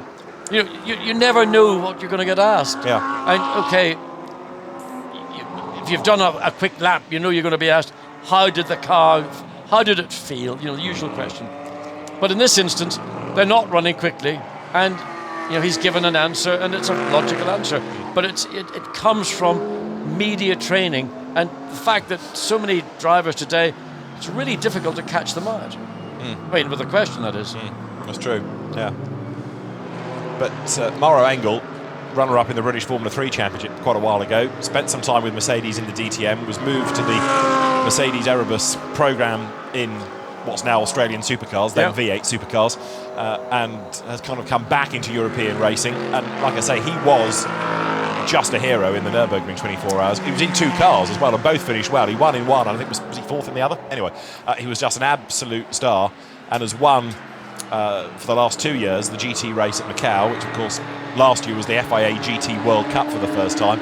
So he's building this reputation now, and the fact that he is in the 0-0 car, which you can tell is the favoured and really pushed Mercedes entry, illustrates how well the brand thinks of him. I think he is extremely well thought of, and I mean, wasn't so familiar with his racing background, but the more I'm seeing of him and seeing his pace in the car and consistency as well, the more I'm impressed. And there are a number of drivers who in the last, if you look, say, go 3 years back, who were not a part of the Blancpain GT, sprint endurance championships, are coming forward now, and drivers are thinking, well, where has he come from? Now we're on board 84 Mercedes here. This is the car that Maximilian Buch has done the time in. It is 7th overall. So he's down at La Source, John. Yes, so he's now got the run, and you notice the difference in light between what you call the Formula 1 pits, but actually, looking at the lights from the driver's perspective, it looks like he's got negligible lighting. I mean, there's a wide spread, but there's no depth there. You can see it going into Eau Rouge. But, I mean, some of the other cars, to me, I'm lost. Where are we? Okay, we've just come over Radio. We're now going over the Kemmel Straight. But whether that's because whatever they've got on the screen, but it certainly seems to have a much poorer light performance than other cars out there. Now, I bet you a penny to a pound, if you had those lights in your mirror, they would, so it would undoubtedly, now of course maybe we don't know what's the camera, the lens the camera's got on, but there's a number of factors. But nonetheless, when you saw that shot, compare it to maybe the McLaren or on board the Lamborghini, there was clearly a difference.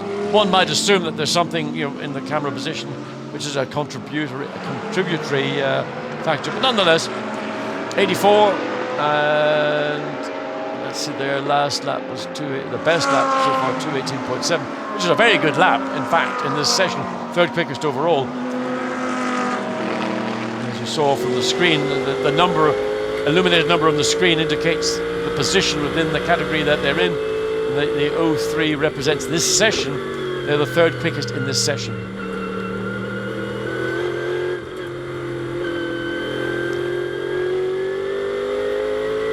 I'm talking about the Mercedes being an extremely comfortable car to drive. You can just see that there's quite a abrupt, aggressive wheel movements to make the car rotate. To try and, by doing that, to almost cheat the back of the car into not losing adhesion, but force it to be a little bit more compliant with your inputs. So he's staying, I think, pretty much out of the way of the traffic around him. This lap doesn't really look like it's a serious lap. There, he slides up the inside, but in terms of what lap time is, again, it's not going to be significant. It's just, again, car 84, like the 00 car, going through the motions,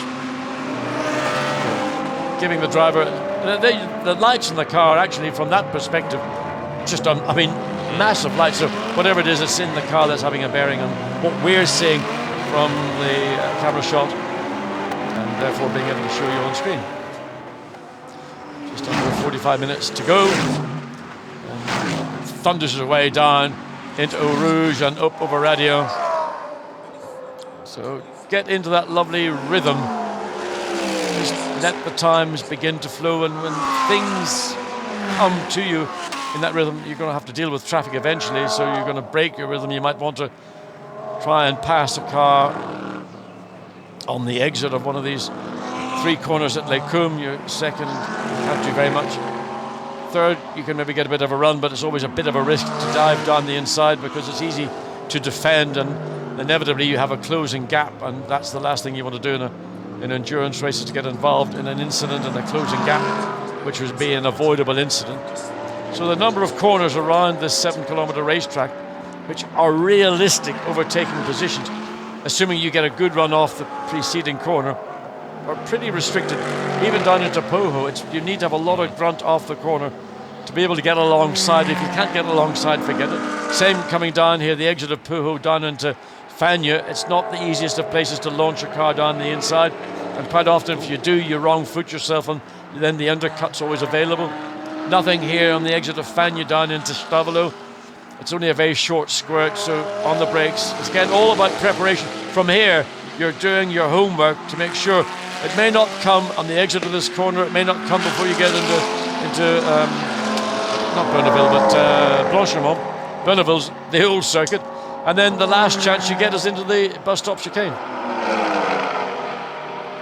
So the Mercedes pounds through the traffic up towards, it's still known as the bus stop, but it's very much more of a chicane. The original name for the bus stop was given when it was a left-right flick, a very short straight, and then a right-left flick out of it. And it looked like an old bus stop. Was it exciting? Yes. Wow, I remember watching Oh, Nigel Mansell and the Williams Honda coming through there. Ayrton Senna in either a Lotus or, I'm talking about a Lotus with a Renault engine, not with a Honda engine, or in the McLaren. And those were days that, I tell you what, you went wow when you saw that. I mean, just spectacular. Now more headlights up towards Le Combe, which includes BMW, includes Bentley. And what have we got left in the session? 40 minutes or so now. We've been making the point throughout that every driver has to be credited by the end of this session as having done laps in the dark. It's one of the regulations that everybody has to drive at night before the race. So there are going to be periods where a car won't be going for a time because it's just there to get the drivers through the regulation laps. Just wonder, looking down outside the top 20, Kevin Estre 23rd, Fisichella 25th. Would those teams consider it worth bunging on a new set of tyres with maybe 20 minutes, 15 minutes to go out for that one last lap to get into the top 20? Possible, isn't it? Well, those are these are the Pro-Am cars. I mean, we're sort of from 20th, which is the Philip Keane Lamborghini, Barwell Racing. That's currently 4th in the top 20. You've got 3rd quickest is the first of the Pro-Am cars. That's the Pro doing the time. So then you've got a whole bunch of Pro-Am cars all the way through 20th, literally down to 32nd. Whoops. Oh, and 888 has a little rotation. That's the Glittin, Kadai, Talbot and Marco Zannottini Ferrari. Zannottini at the wheel. And that's a 458, which is a sweet little car. Yeah. It's a 24-hour endurance car. And has had great results in its class, hasn't it, that type of car in the Well, past? that particular car has. Yeah. I mean, that's been a very successful AM car. Replay of the spin. Yeah, down to the bottom. Turning in under brakes, I've no doubt. Oh, there we are. Helping hand, doesn't it? A little bit of a helping hand from the number 4 Audi. Well, that was all a bit unnecessary. Who was behind the wheel? It's the Adrian Delina, Bertrand Baguette, Pierre Caffer car. Pierre Caffer. Yeah. No Peter Cox this weekend. Bertrand Baguette takes that seat instead, interestingly. But it's a long time, I think, in a Spa 24 hours to not have Peter Cox. I don't know why he's not here. I mean, there may be a reason, a logical reason, or there may be one other that we're not aware of. Nevertheless, Paul Ricard as well, from memory. I can't remember Peter Cox. I remember his daughter taking part in the race, but I don't think Peter did. So I wonder whether the early part of the season hadn't gone as well as he was hoping. I don't know. I mean, Peter Cox is somebody, again, got great regard for, great GT driver, great race driver, over a long career. And you're always sort of synonymous with racing in the Benelux countries. Peter Cox is a part of that. So Bertrand Baguette, Belgian driver, of course with a good single-seater history. He takes over the car for the weekend. Looking at the field coming through Le Combe, if you spot that number on the top left of the windscreen as you look at it, that's where they are in this session. It's not the race number, it's the positional number, which is an innovation brought into the event in the last few years to try and help the fans trackside so they understand who is where, because of course after the first handful of laps really with Lappery, the order and staying on top of it, even with your smartphone and live timing, becomes a bit more difficult. So the Lumirank display, which is built into the timekeeping system, allows the position number of the car to be displayed to the fans. We're getting more lap times being cancelled again, I notice as well, so as people are pushing on. Now we've also had, am I right, a bit more of a shuffle within the top 20 because the 24, no, that's not. Philip Keane is now the one on the bubble. Marco Mappelli is out. So who's got in? I'm just trying to work this out. Well, Katzberg's 88 in. Is the answer. 88. I think I'm right in saying, because no, Felix Rosenqvist was in. I mean, that order's, I think, remained unchanged for a reasonable amount of time. And Philip Keane has been on the 20th for certainly the last 10 minutes. Yeah, and that's been within that's stayed like that. The one that was knocked out Mappelli originally was Manucelli. Now Mappelli has been knocked out. So somebody's got to be in the top 20 to have knocked them out. So I need to work this one out, don't I? Hasselbuch, Schmidt, Max. But I think this happened maybe 15 minutes ago. May have been. Maxime Soulet 9th, Stephen Kane 11th. I mean, it was a bit Lekemullen, Berko, Bottolotti, and that. Ah, you're right, that's the one. Thank you, well spotted.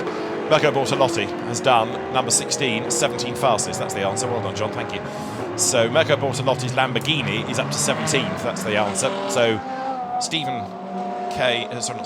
Philip Keane is the one on the bubble at 20th. And so Marco Mappelli in the sister Barwell car gets dumped out. Yeah, and that's why I was saying just, there's 3 or 4 cars outside the top 20. Yeah. I wonder, are they prepared to take and put a set of tyres on and go for it? And there is 89 back into the session. Remember Michael Lyons went off earlier? Well, it's back out, it's been repaired, and it's circulating. We suggested it might be, we didn't think it was a guaranteed. Laurent Cazenave at the wheel of it, but that's a good effort, isn't it, to get that back out? Yeah, I mean, the damage, as Michael alluded to when he came back in talking to his teammates, was fundamentally cosmetic, but there was a little bit of water dripping from it, so they may have had out of common sense to replace the water radiator. The thing is, getting all those body panels aligned, because it's quite complicated, the structure that's ahead of the engine, including all the brake ducting, the air ducts into the radiators, to get that all realigned. I mean, to do that in a little over an hour and a half or so, which is about the time it's been, maybe a bit more. Great effort by the team. So back out, may not be perfect, but it's a runner. It's a runner. Yeah. And so, importantly, it can get each of the drivers behind the wheel to do the regulation laps. Yes, and that was obviously a very important aspect of getting the car back out, because if they didn't, then they'd be in a difficult situation. They'd have to go to the stewards and plead that under circumstances which the driver claimed were not his fault, that there was a force majeure situation. So therefore, will the stewards look upon us generously and let us start at the back of the field? Well, it is. So Cazenave perhaps has done his regulation laps. Time for another shuffle of the driving force. Yeah, and I think that's the wise thing to do. Get your drivers rotated in, out, do your minimum 2 flying laps, come in, put the 3rd or 4th driver that's in that car into it, get it all done, and then we can start doing our work on the car. We're not going to be in the top 20, so we can forget about all that. Just get stuck into the work on the car. That might mean a long night for those guys to take it all apart again and make sure that it will go back together in a manner which is not about just convenience, but getting that car out. Felix Rosenquist. But they've got all day tomorrow, haven't they, to do it? Because they're not going to be troubled by Superpole. No, they're not. But nonetheless, it sort of doesn't quite work like that. Motorsport thrives on adversity, and if you can work all through the night, God, you are heroes, aren't you? Now, more team managers heading to race control, I notice at the moment. The team manager of car 15, which is the BMW Team Italia car of Max Cobalt, Giorgio Roda, Stefano Colombo and Martin Tomczyk, up to see the race director. That's the Roberto Ravaglia team car, the Royal Motorsport car. Yeah, the BMW M6 GT3. And that's 88, as you were saying earlier, the one that Felix Rosenquist was the star in Q1, effectively 5th fastest. Last year's FIA Formula 3 European champion at Prema Party.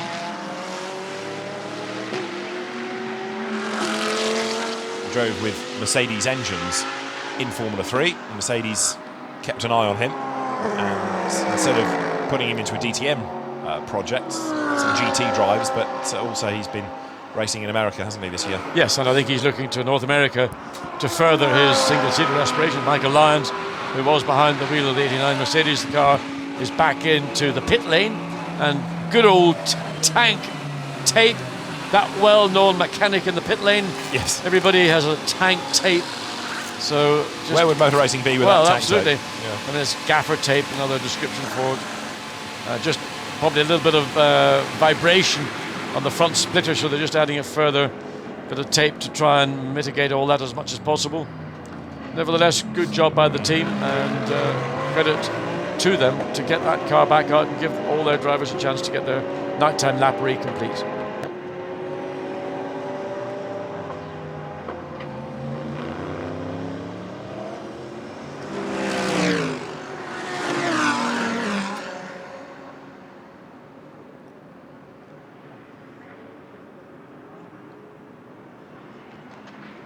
The hill she comes. Great sight, isn't it? The sparks, the headlights. Yeah. I mean, you don't. I mean, the images speak words. I mean, it's just watching the lights as they come down and following it up the hill. And what I love is that deep throb of the Mercedes V8 engine as the load goes into it, and it just sort of grinds its way up the hill. That incident we saw earlier on between Zanutini and the number 4 Audi is going to be looked at. It's under investigation from the bus stop.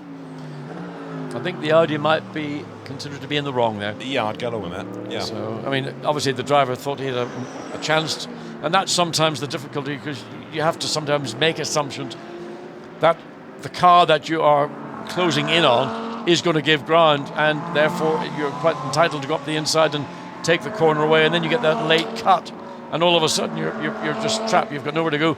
You can't vanish, so the inevitable occurs. Yeah, the number 4 Audi is part of the WRT fleet, but it's not one of the quicker cars. Even with Pierre Caffer at the wheel, it is only 43rd overall, 40th in Q1 and 57th in Q2. Yeah, but where's the number 3 Audi? Jimenez down in 57th. I mean, where's that? I mean, WRT didn't come here with that car with Rodrigo Baptiste, Jimenez, and Philippe Albuquerque. Philippe Albuquerque is a star. Absolutely right. Yeah. Curiouser and curiouser. But that puts the car, quite a long way down on the pole-sitting AM class Ferrari, doesn't it? Yep. So that was the classic and modern racing Ferrari 458 GT3 we saw just coming down the hill out of Bruxelles. It goes into the long left. Pujo, make your apex early, let it run all the way out to the outside, and then you can use pretty much whatever remains of the racetrack on the exit. Just to try to keep the car as free as possible, mitigate the scrub to help you pick up speed as quick as possible. Just looking again at times, a little while ago I made the point that Alessandro Pierguidi was only 1,000th quicker than Franck Pereira. If you have a good old rummage down through the timing screen, you find that the best time of Will Stevens is matched by the best time of Marco Ciocci to the 1,000th. They are absolutely equal on time. So whose Audi are we? That's Santalok, I think. That's down the hill, yes. So you can always tell it's going to be down the hill. So that's 26, which is the Christopher Haase car. Well, that's a quick car. Yeah. I mean, it's a quick driver, Christopher Haase.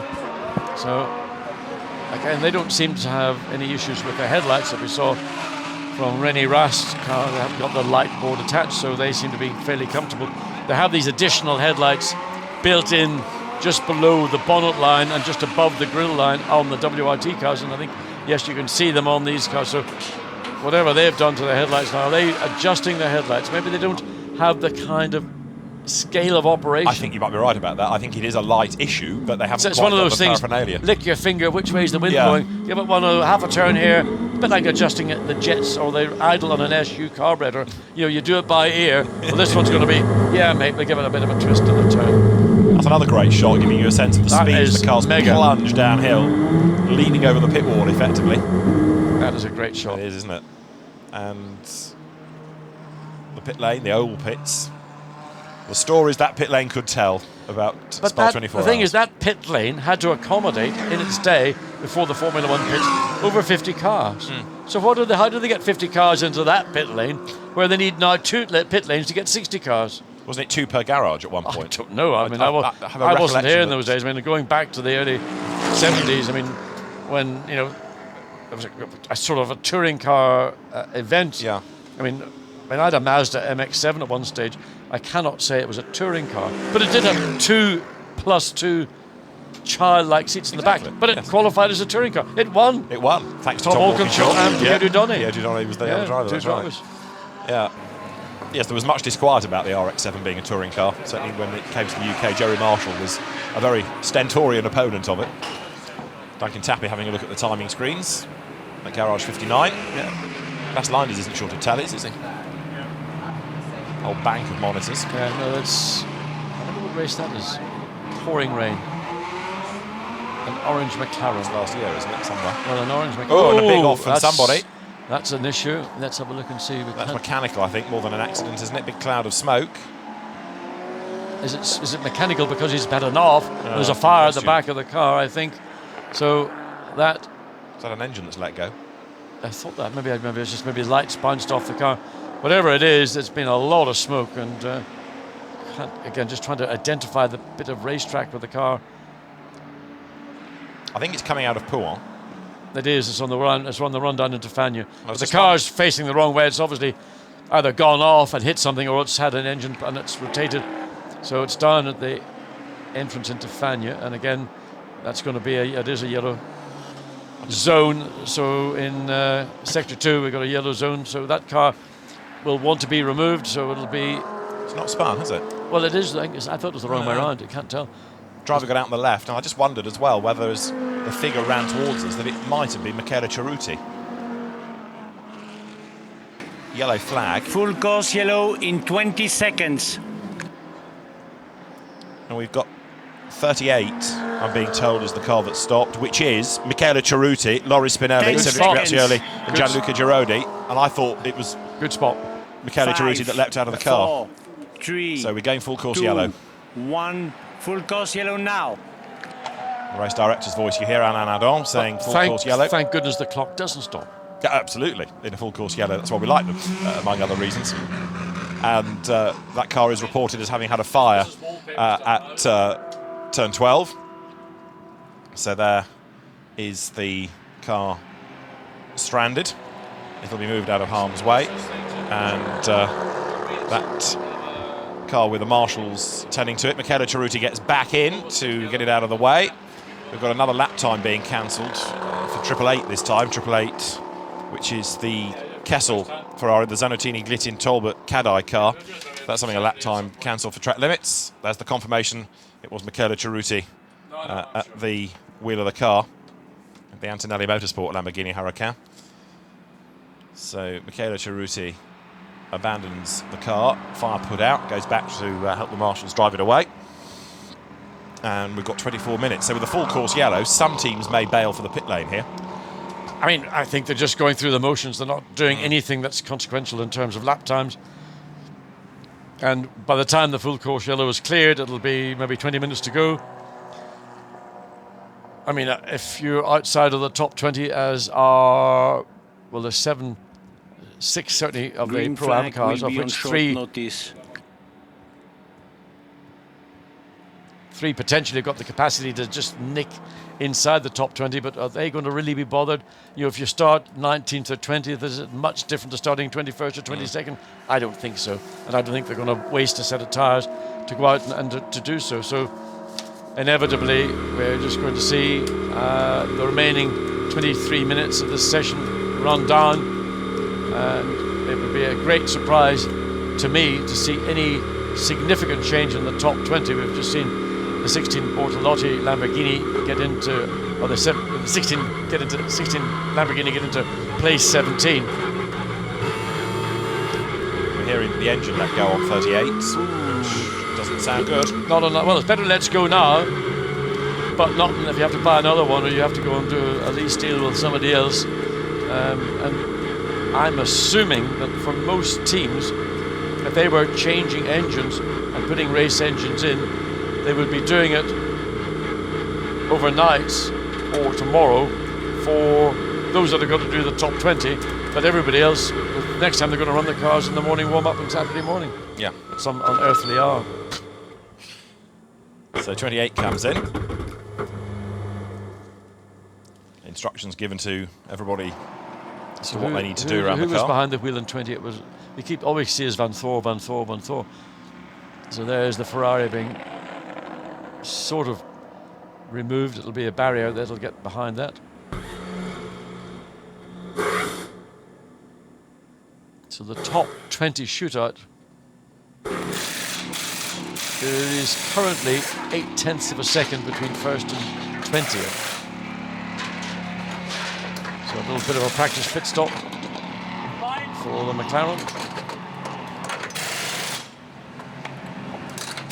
The driver's allowed to get assistance from the driver that's got out to help the driver getting in. And this is not just the belts to do up, we've got an additional green strap flag in 10 seconds. That stops the driver's head in the event of an accident. 5, being knocked against the windscreen 4, or the 3, 2, 1. Green flag, green flag. So we're back live with everybody being released. accelerate away once more. You can tell, can't you, the cars at times where the AMs are in them because they're just that little bit slower to get back up to speed. Yes. There's that sort of second or two's pause. And with respect, that's why they are AMs. Yeah, indeed. Yeah. So we've got still 21 minutes of the session to go. I think your point is right, that we're not really expecting any more improvements to lap times. There might be one or two big surprises to pull out of the bag, but I mean, I'm sure we are. Struan Moore there takes his helmet off. I mean, if you were outside the top 20, but you knew you had a car, a potential pole position car, and I'm talking about a car that's going to match that of the McLaren or the Mercedes on those 118.4 and 5 respectively. I mean, there's Ferrari. Of course, the car's back in the garage. The guy's doing a bit of a chamois down. They're over. They're done for the night. Absolutely. So they're an example of, well, they are inside the top 10. They have no more to do. But you've got Astra, you've got Fisichella, you've got a couple of others between 21 and 26. But they're not going to be actually challenging for out-and-out pole position. So I think just save your tyres, start on the 11th row of the grid or 12th row of the grid, and think you've done a pretty good job, and your quid's in because you've got additional tyres, you've not used them. I think that's a good way to get into the race. Indeed, so that's 28 back out again. So we'd heard about René Rast driving it and wanting the lights adjusted. That was the work that was being done. All 65 cars we have now had out in this session. We've gained, therefore, 57, which actually hasn't improved on its 33rd. That original lap time by Adam Christodoulou is the one that the car is still relying on. So it won't get into Superpole, but it'll be mid-grid, pretty much. And the good thing is that it's got some miles on it now. Yes, I mean, that engine is a replacement engine. Team's had a long time doing that change. So the car it's not going to be, where's it starting? Christodoulou, 33rd. So he's back on the 16th, no, what was it, the 18th row of the grid. 17th, 17th. Yeah, so he'll be coming out of the source when everybody's starting the race. I mean, it's ridiculous, the length of the grid. Remember, it's a rolling start. So by the time the leader comes across start-finish line and the lights go out, there'll still be people making their way up this pit straight where we are as they start the race. At the risk of being more pedantic than normal, start and finish line, two very different places, of course. Yes, they are. Start line, Heritage pits, finish line, out of the bus stop. Yeah. So many circuits, the start and finish lines are in different places, but they're not normally one the other side of a corner. So, you know, at Silverstone, for example, you've got the timing line, the finish line in a different place from the start line, but normally by a few hundred metres. But here, Monza's the other one that stands out. Because the start line's way down the end of the pit lane. That's right. Yes. Finish line is the entrance to the pit lane. Yeah. But that you can see that because it's on a common straight. But here, of course, it's all for history, because for so many years, the great start shot of the cars in rolling start formation plunging down this hill down to Eau Rouge, and that is something that the event continues by having the start at this part of the circuit, but the timing line, the finish line, is coming out of the bus stop. You've got your history, that's one of your assets, so look, it's not unreasonable to assume that that's the right thing to do. Absolutely. I wouldn't want to see this race starting on what I would describe as the Formula One pits start-finish straight. I want to see it on something that is historic and represents the event. Exactly right. So long may that continue. Full course yellow again. I think that graphic has stayed up in error because I can't see anybody slowing down, and the yellow lights aren't on outside our box. So we've gone back to green, but I think the caption stayed up there. Yeah, it's still on the timing screen as a yellow, but that's not been withdrawn. So is there a penalty for that? To the race direction team, as a thought. I didn't say it. Okay, we still got to. Okay, it's updated. There we are. It's just the heat of the night, I think. That'll be it. Yeah, it's been a long day.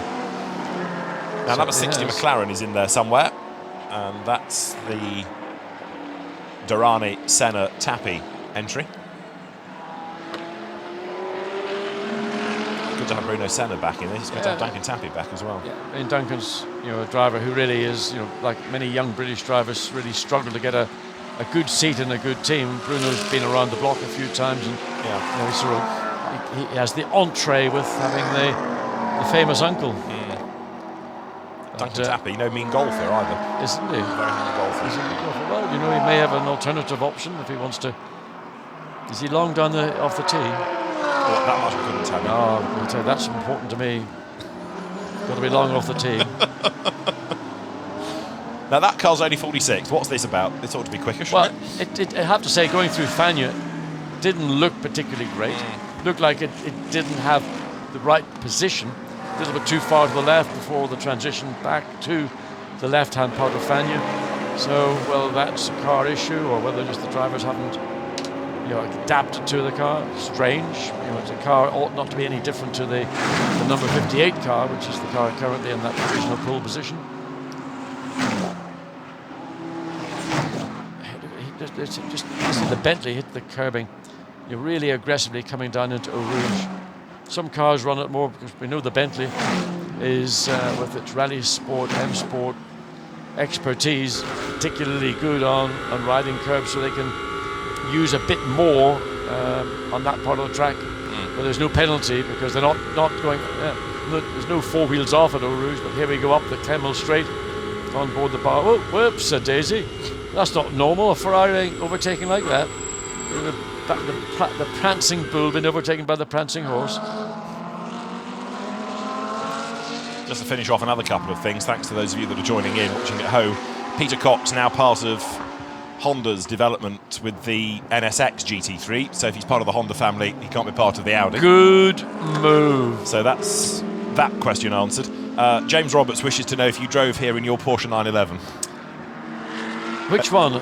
It's 74. Oh, you've got to be joking. You've got to be joking. It's way too precious. There you go, Way James. too precious. No. That's your answer. Right, Phil Keen's Lamborghini up towards the end of its lap. And comes now on towards the Piff Path, under the Total Gantry, into the right and the left, and then on down towards L'École. Yeah, he's driving at a nice pace, within himself, within the car. He's not running curbs. He gets his apexes turning in to the right-hand part. He's not using the curb on the inside, not being aggressive on the exit. I mean, this is what I would call a metronomic style of lap, which is what, when you get into the hours of darkness in particular, you want to try and concentrate on. Then you get the climb up the hill. Let's see what happens as you come up into Blanchimont. Listen. Yeah, he's got to breathe it. Oh yeah, big breathe. But again, stays way off the curb.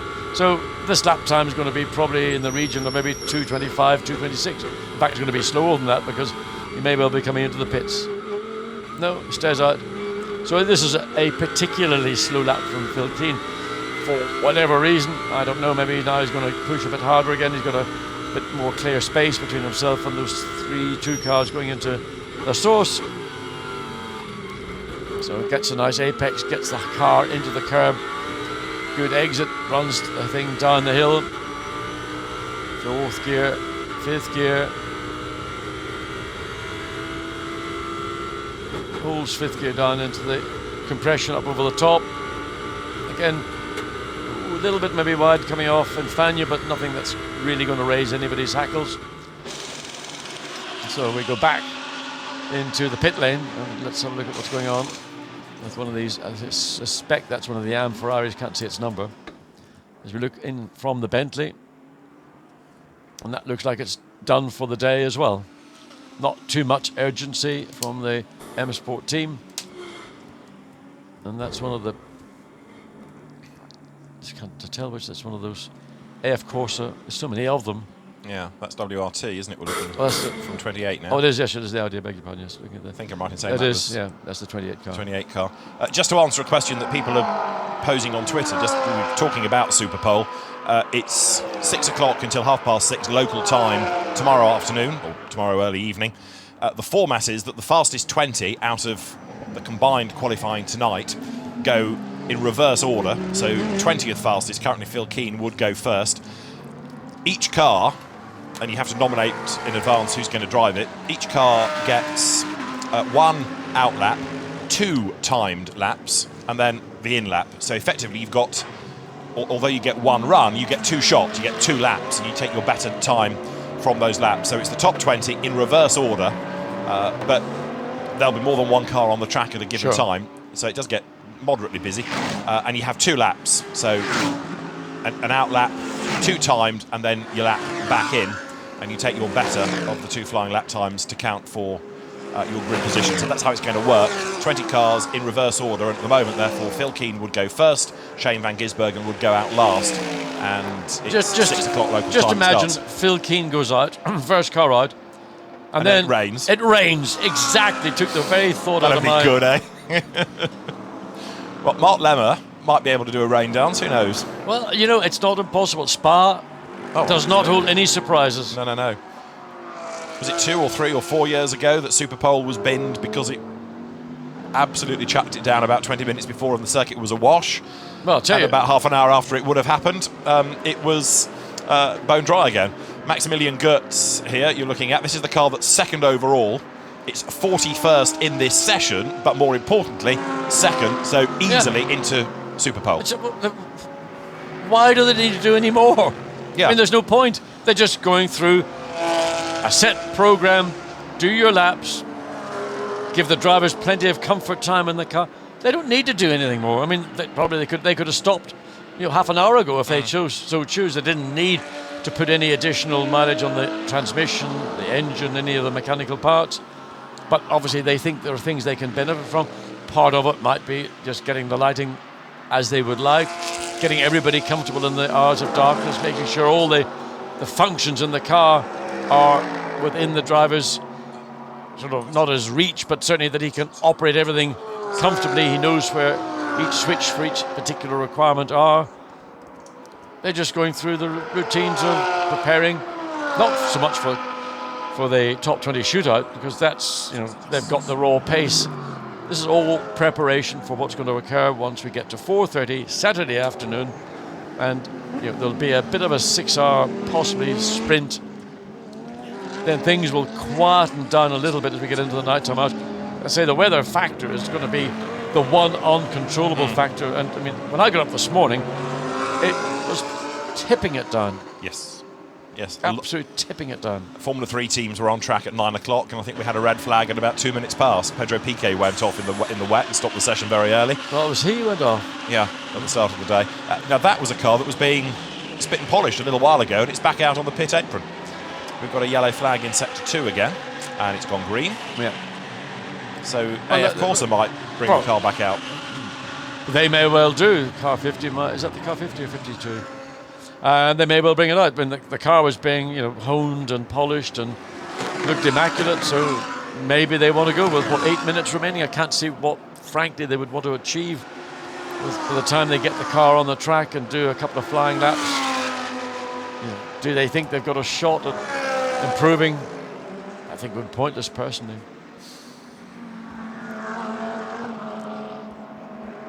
So is there anybody, as we keep wondering, that's going to have a last roll of the dice? And the track is still busy, so you're not going to find that much clear road. I suspect the majority of cars we're seeing are primarily the AMs and the Pro-Ams, the drivers that are not familiar with driving in these conditions. They just need as much track time as they can get to build that confidence that when they do get in for real, and it'll be just under 40 odd hours from now.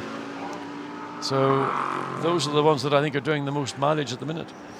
I mean, it makes sense because some will be here for the first time, not having done too many miles in other cases. So it does, if you've got an old set of tyres you can bang on, then let people do some extra laps. I mean, that's I would think the principal purpose of this track activity at the minute. There's nobody looking to do, or not that we have been able to see, in the last, probably almost the last hour, with the odd exception of Bortolini and the Lamborghini, who has gone out and significantly improved their second qualifying session position.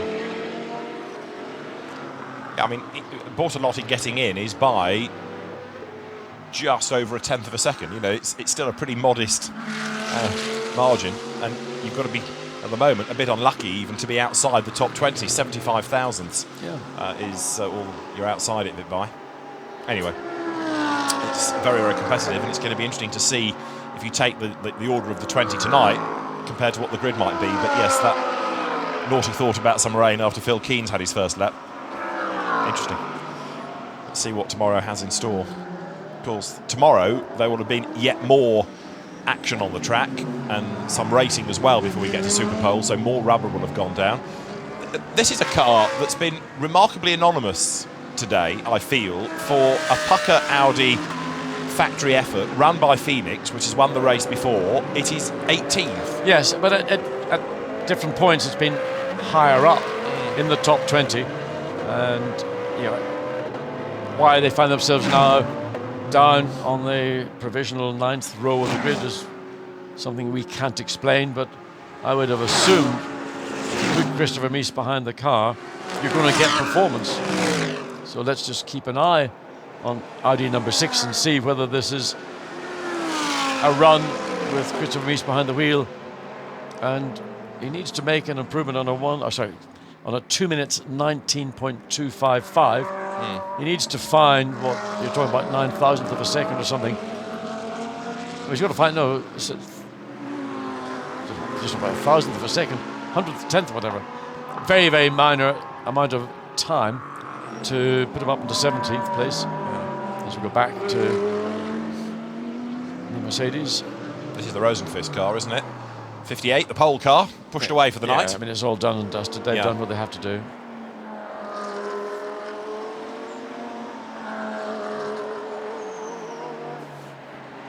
So keeping an eye on number 6, Christopher Mies, to see what he's up to. Best lap. He's just gone out, in fact.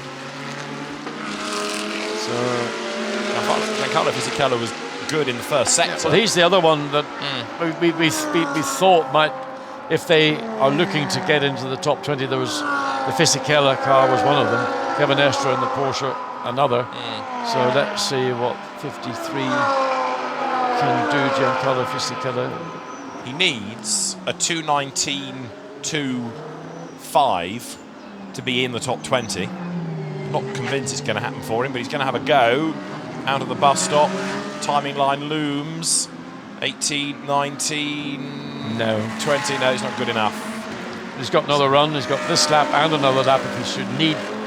Yeah. So it looks like Fisichella might be one of the few outside the top 20 I think it's worth to try and sneak in, because, well, while it is a Pro-Am car, the honour of being the pro in a Ferrari, as a contracted Ferrari driver, is not to be ignored. Oh, does he ever take a bit of curbing coming through Raidillon? Yeah. You could hear it rattling. I hate hearing that rattle over those. Those curbs are not nice. They are tyre destroyers. I mean, that car, even if it does get into the top 20, and even if it does qualify at the front through Superpole, will drop back in the overall terms. Oh, yeah. As the race goes on. But as you say, there's pride at stake. Well, it's not just that. It is the fact that in a Pro-Am car, you've got a factory driver. I mean, Fisichella is a driver of significant stature with his history from Formula One. So, there is an expectation that, even though it might only mean he would gain 25th up to, say, 20th, 5 places, or 6 places up to 19th, nevertheless, that's what the pro driver in a Pro-Am car in a Ferrari would be expected to deliver. So this lap... Well, not this time, Giancarlo. Ride him, cowboy. All right, no harm done, but that's the lap gone, isn't it? That's the lap gone, and the clock's ticking down. Yeah. And he's picked up gunge on the tyres. Absolutely. I don't know why he got in that situation. It didn't look any more different to any lap he's done previously. All of a sudden, he was onto the marbles on the outside of the corner. And that was then a heart-in-the-mouth moment for the young, well, maybe not so young, I should say, Roman driver. Yeah, so Fisichella looks as though he's going to be outside Superpole. Those that don't qualify for Superpole obviously take their grid position from this session, subject to any post-qualifying penalties that the stewards may have to address. So is he going to go for one last shot? Yes, he's got the time. He's got the time to do it, but this is it. But yeah, there's less than a lap time left in the session. His so last lap. Never. So let's have a look and see again how he got it wrong coming out. He's just too far out. He's way out. How did he get away out there, for goodness sake? I mean, he must have either had a massive miss turning in. He must have had a big oversteer turning in to Pujo, and that's why he was so far out to the right. And therefore, once he was there, he was trapped in the rubber and the debris on the outside of the track. So here we go, up through Radio, up through Eroge, through Radio. Oh, and he's got traffic ahead of him. He's got to get round. I think it was one of the Porsches, and that was not a pleasant moment. And he's being chased as well. So what is happening here? Up the hill, Fisichella being chased. Can't quite see the car that's directly behind him. So it ain't going to happen. It's all over. I mean, he's just going to come and take the checkered flag, or he might not even bother. He might just drive into the pit lane. Is that a McLaren behind him? Just looking at the taillights. That's AF Corsa's Ferrari showroom. A bit empty at the moment, but it's going to fill up come the end of the session. Some of the cars, of course, need to go through scrutineering at the end. And we are just 20 seconds away from the end of qualifying. The next time the cars are on track will be only 20 of them, and that's for Superpole. And then everybody, if they want to, can come out on Saturday morning for the warm-up. The 24 hours starts at 4:30 local time on Saturday. And the flag is out then, so the session at an end. Checkered flag waved at the timing line, the control line if you prefer, coming out of the bus stop chicane. And activity for the evening done. Yep. So McLaren, Mercedes, Audi. That is the provisional front two rows of the grid. And it's going to be an interesting little duel for 20 cars come 6 o'clock Saturday evening. And well, the Juncadella car is the only one on the top 10. That's a Pro-Am car. Then you've got a further two Pro-Am cars in 13th and 15th. And then finally 20th, Phil Keenan, who's stopped 63. Is that the spin coming out of Les Combes? It is. Dennis Anderson. That's the Danish driver that used to be Ferrari mounted. We've not seen very much of Dennis of late. He used to be with Martin Jensen, remember, in the well, it goes Ferrari. To prove he can spin a Lamborghini as well as he can spin a Ferrari. That's very true, yes. So that's on a CV. Has he done some damage? Oh, he has, yes. Something in the right rear. It's chundering down. It is, isn't it? Yeah. He might have a flank. He's got a right rear flat. Yeah, which might be the cause or the result. In fairness, you take it all back, Dennis. Yeah. It may not have been your fault, so it's the right rear. Looks like it might be on its way out, so just bring it back slowly and safely. Try not to do any damage look to at it. That. You can see there's something not quite right at that right rear corner. And of course, this is something they're all going to have to factor in come the race as people go off and bring rubbish onto the circuit. It's there to catch you out, and in the dark, you're not going to be able to see it until it's potentially too late. Number 7, Bentley, 11th then at the end of the qualifying. And if you take Q1 and Q2, day and night qualifying together, we end up with 58 Shane van Gisbergen at the top. Second fastest Maxi Götz, and Danny Juncadella is third. Fourth, it is Lawrence Vanthoor's Audi, ahead of Felix Rosenqvist, then Christopher Hasse, Maxi Buch, Clement Schmidt, Maxime Soulet and Mauro Engel to round out the top 10 in terms of those that did the time ahead of Stephen Kane, and then Alessandro Pierguidi. 13th is where you find Franck Pereira. 14th, Robin Frins did the time. 15th, Callum McLeod. Good effort, as we said early on, in the Team Parker Bentley. 16th, Alexander Sims. 17th is Mirko Bortolotti. He was the one that squeezed in right at the end ahead of Mies, Katzberg and Keane. So out for 21st, Marco Mappelli. That top 20, those that will go into Superpole tomorrow, which will start at 6 o'clock local time. So it's been an interesting evening. Chance to pick some of the cars, have a look at some of the drivers and the teams that are going to be shaping this edition of the total 24 hours of Spa. And we will look forward to Superpole tomorrow evening now to sort out the first 10 rows of the grid. Everybody else's position from 20 and back decided by tonight. But as I say, there might be some penalties to fly once track limits have been discussed and the officials have gone through all the different reports that come back from the marshals and the observers at each post around the circuit as well. We are having confirmation of 63 Dennis Anderson having hit the barrier. So that's another car that's going to have to be repaired for Saturday for the warm-up. They get that chance to go and do some miles to make sure that it's straight, ready for the start of the race on Saturday afternoon. So we've had pre-qualifying, we've had night qualifying, we've had the daylight qualifying, we've got some of the grid already formed. The top 20 go into Super Pole tomorrow. Join us for that if you can. We're on from just before 6 o'clock. From John Watson and Dakota Jane, from me, David Addison, we'll see you tomorrow. Good night.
Well,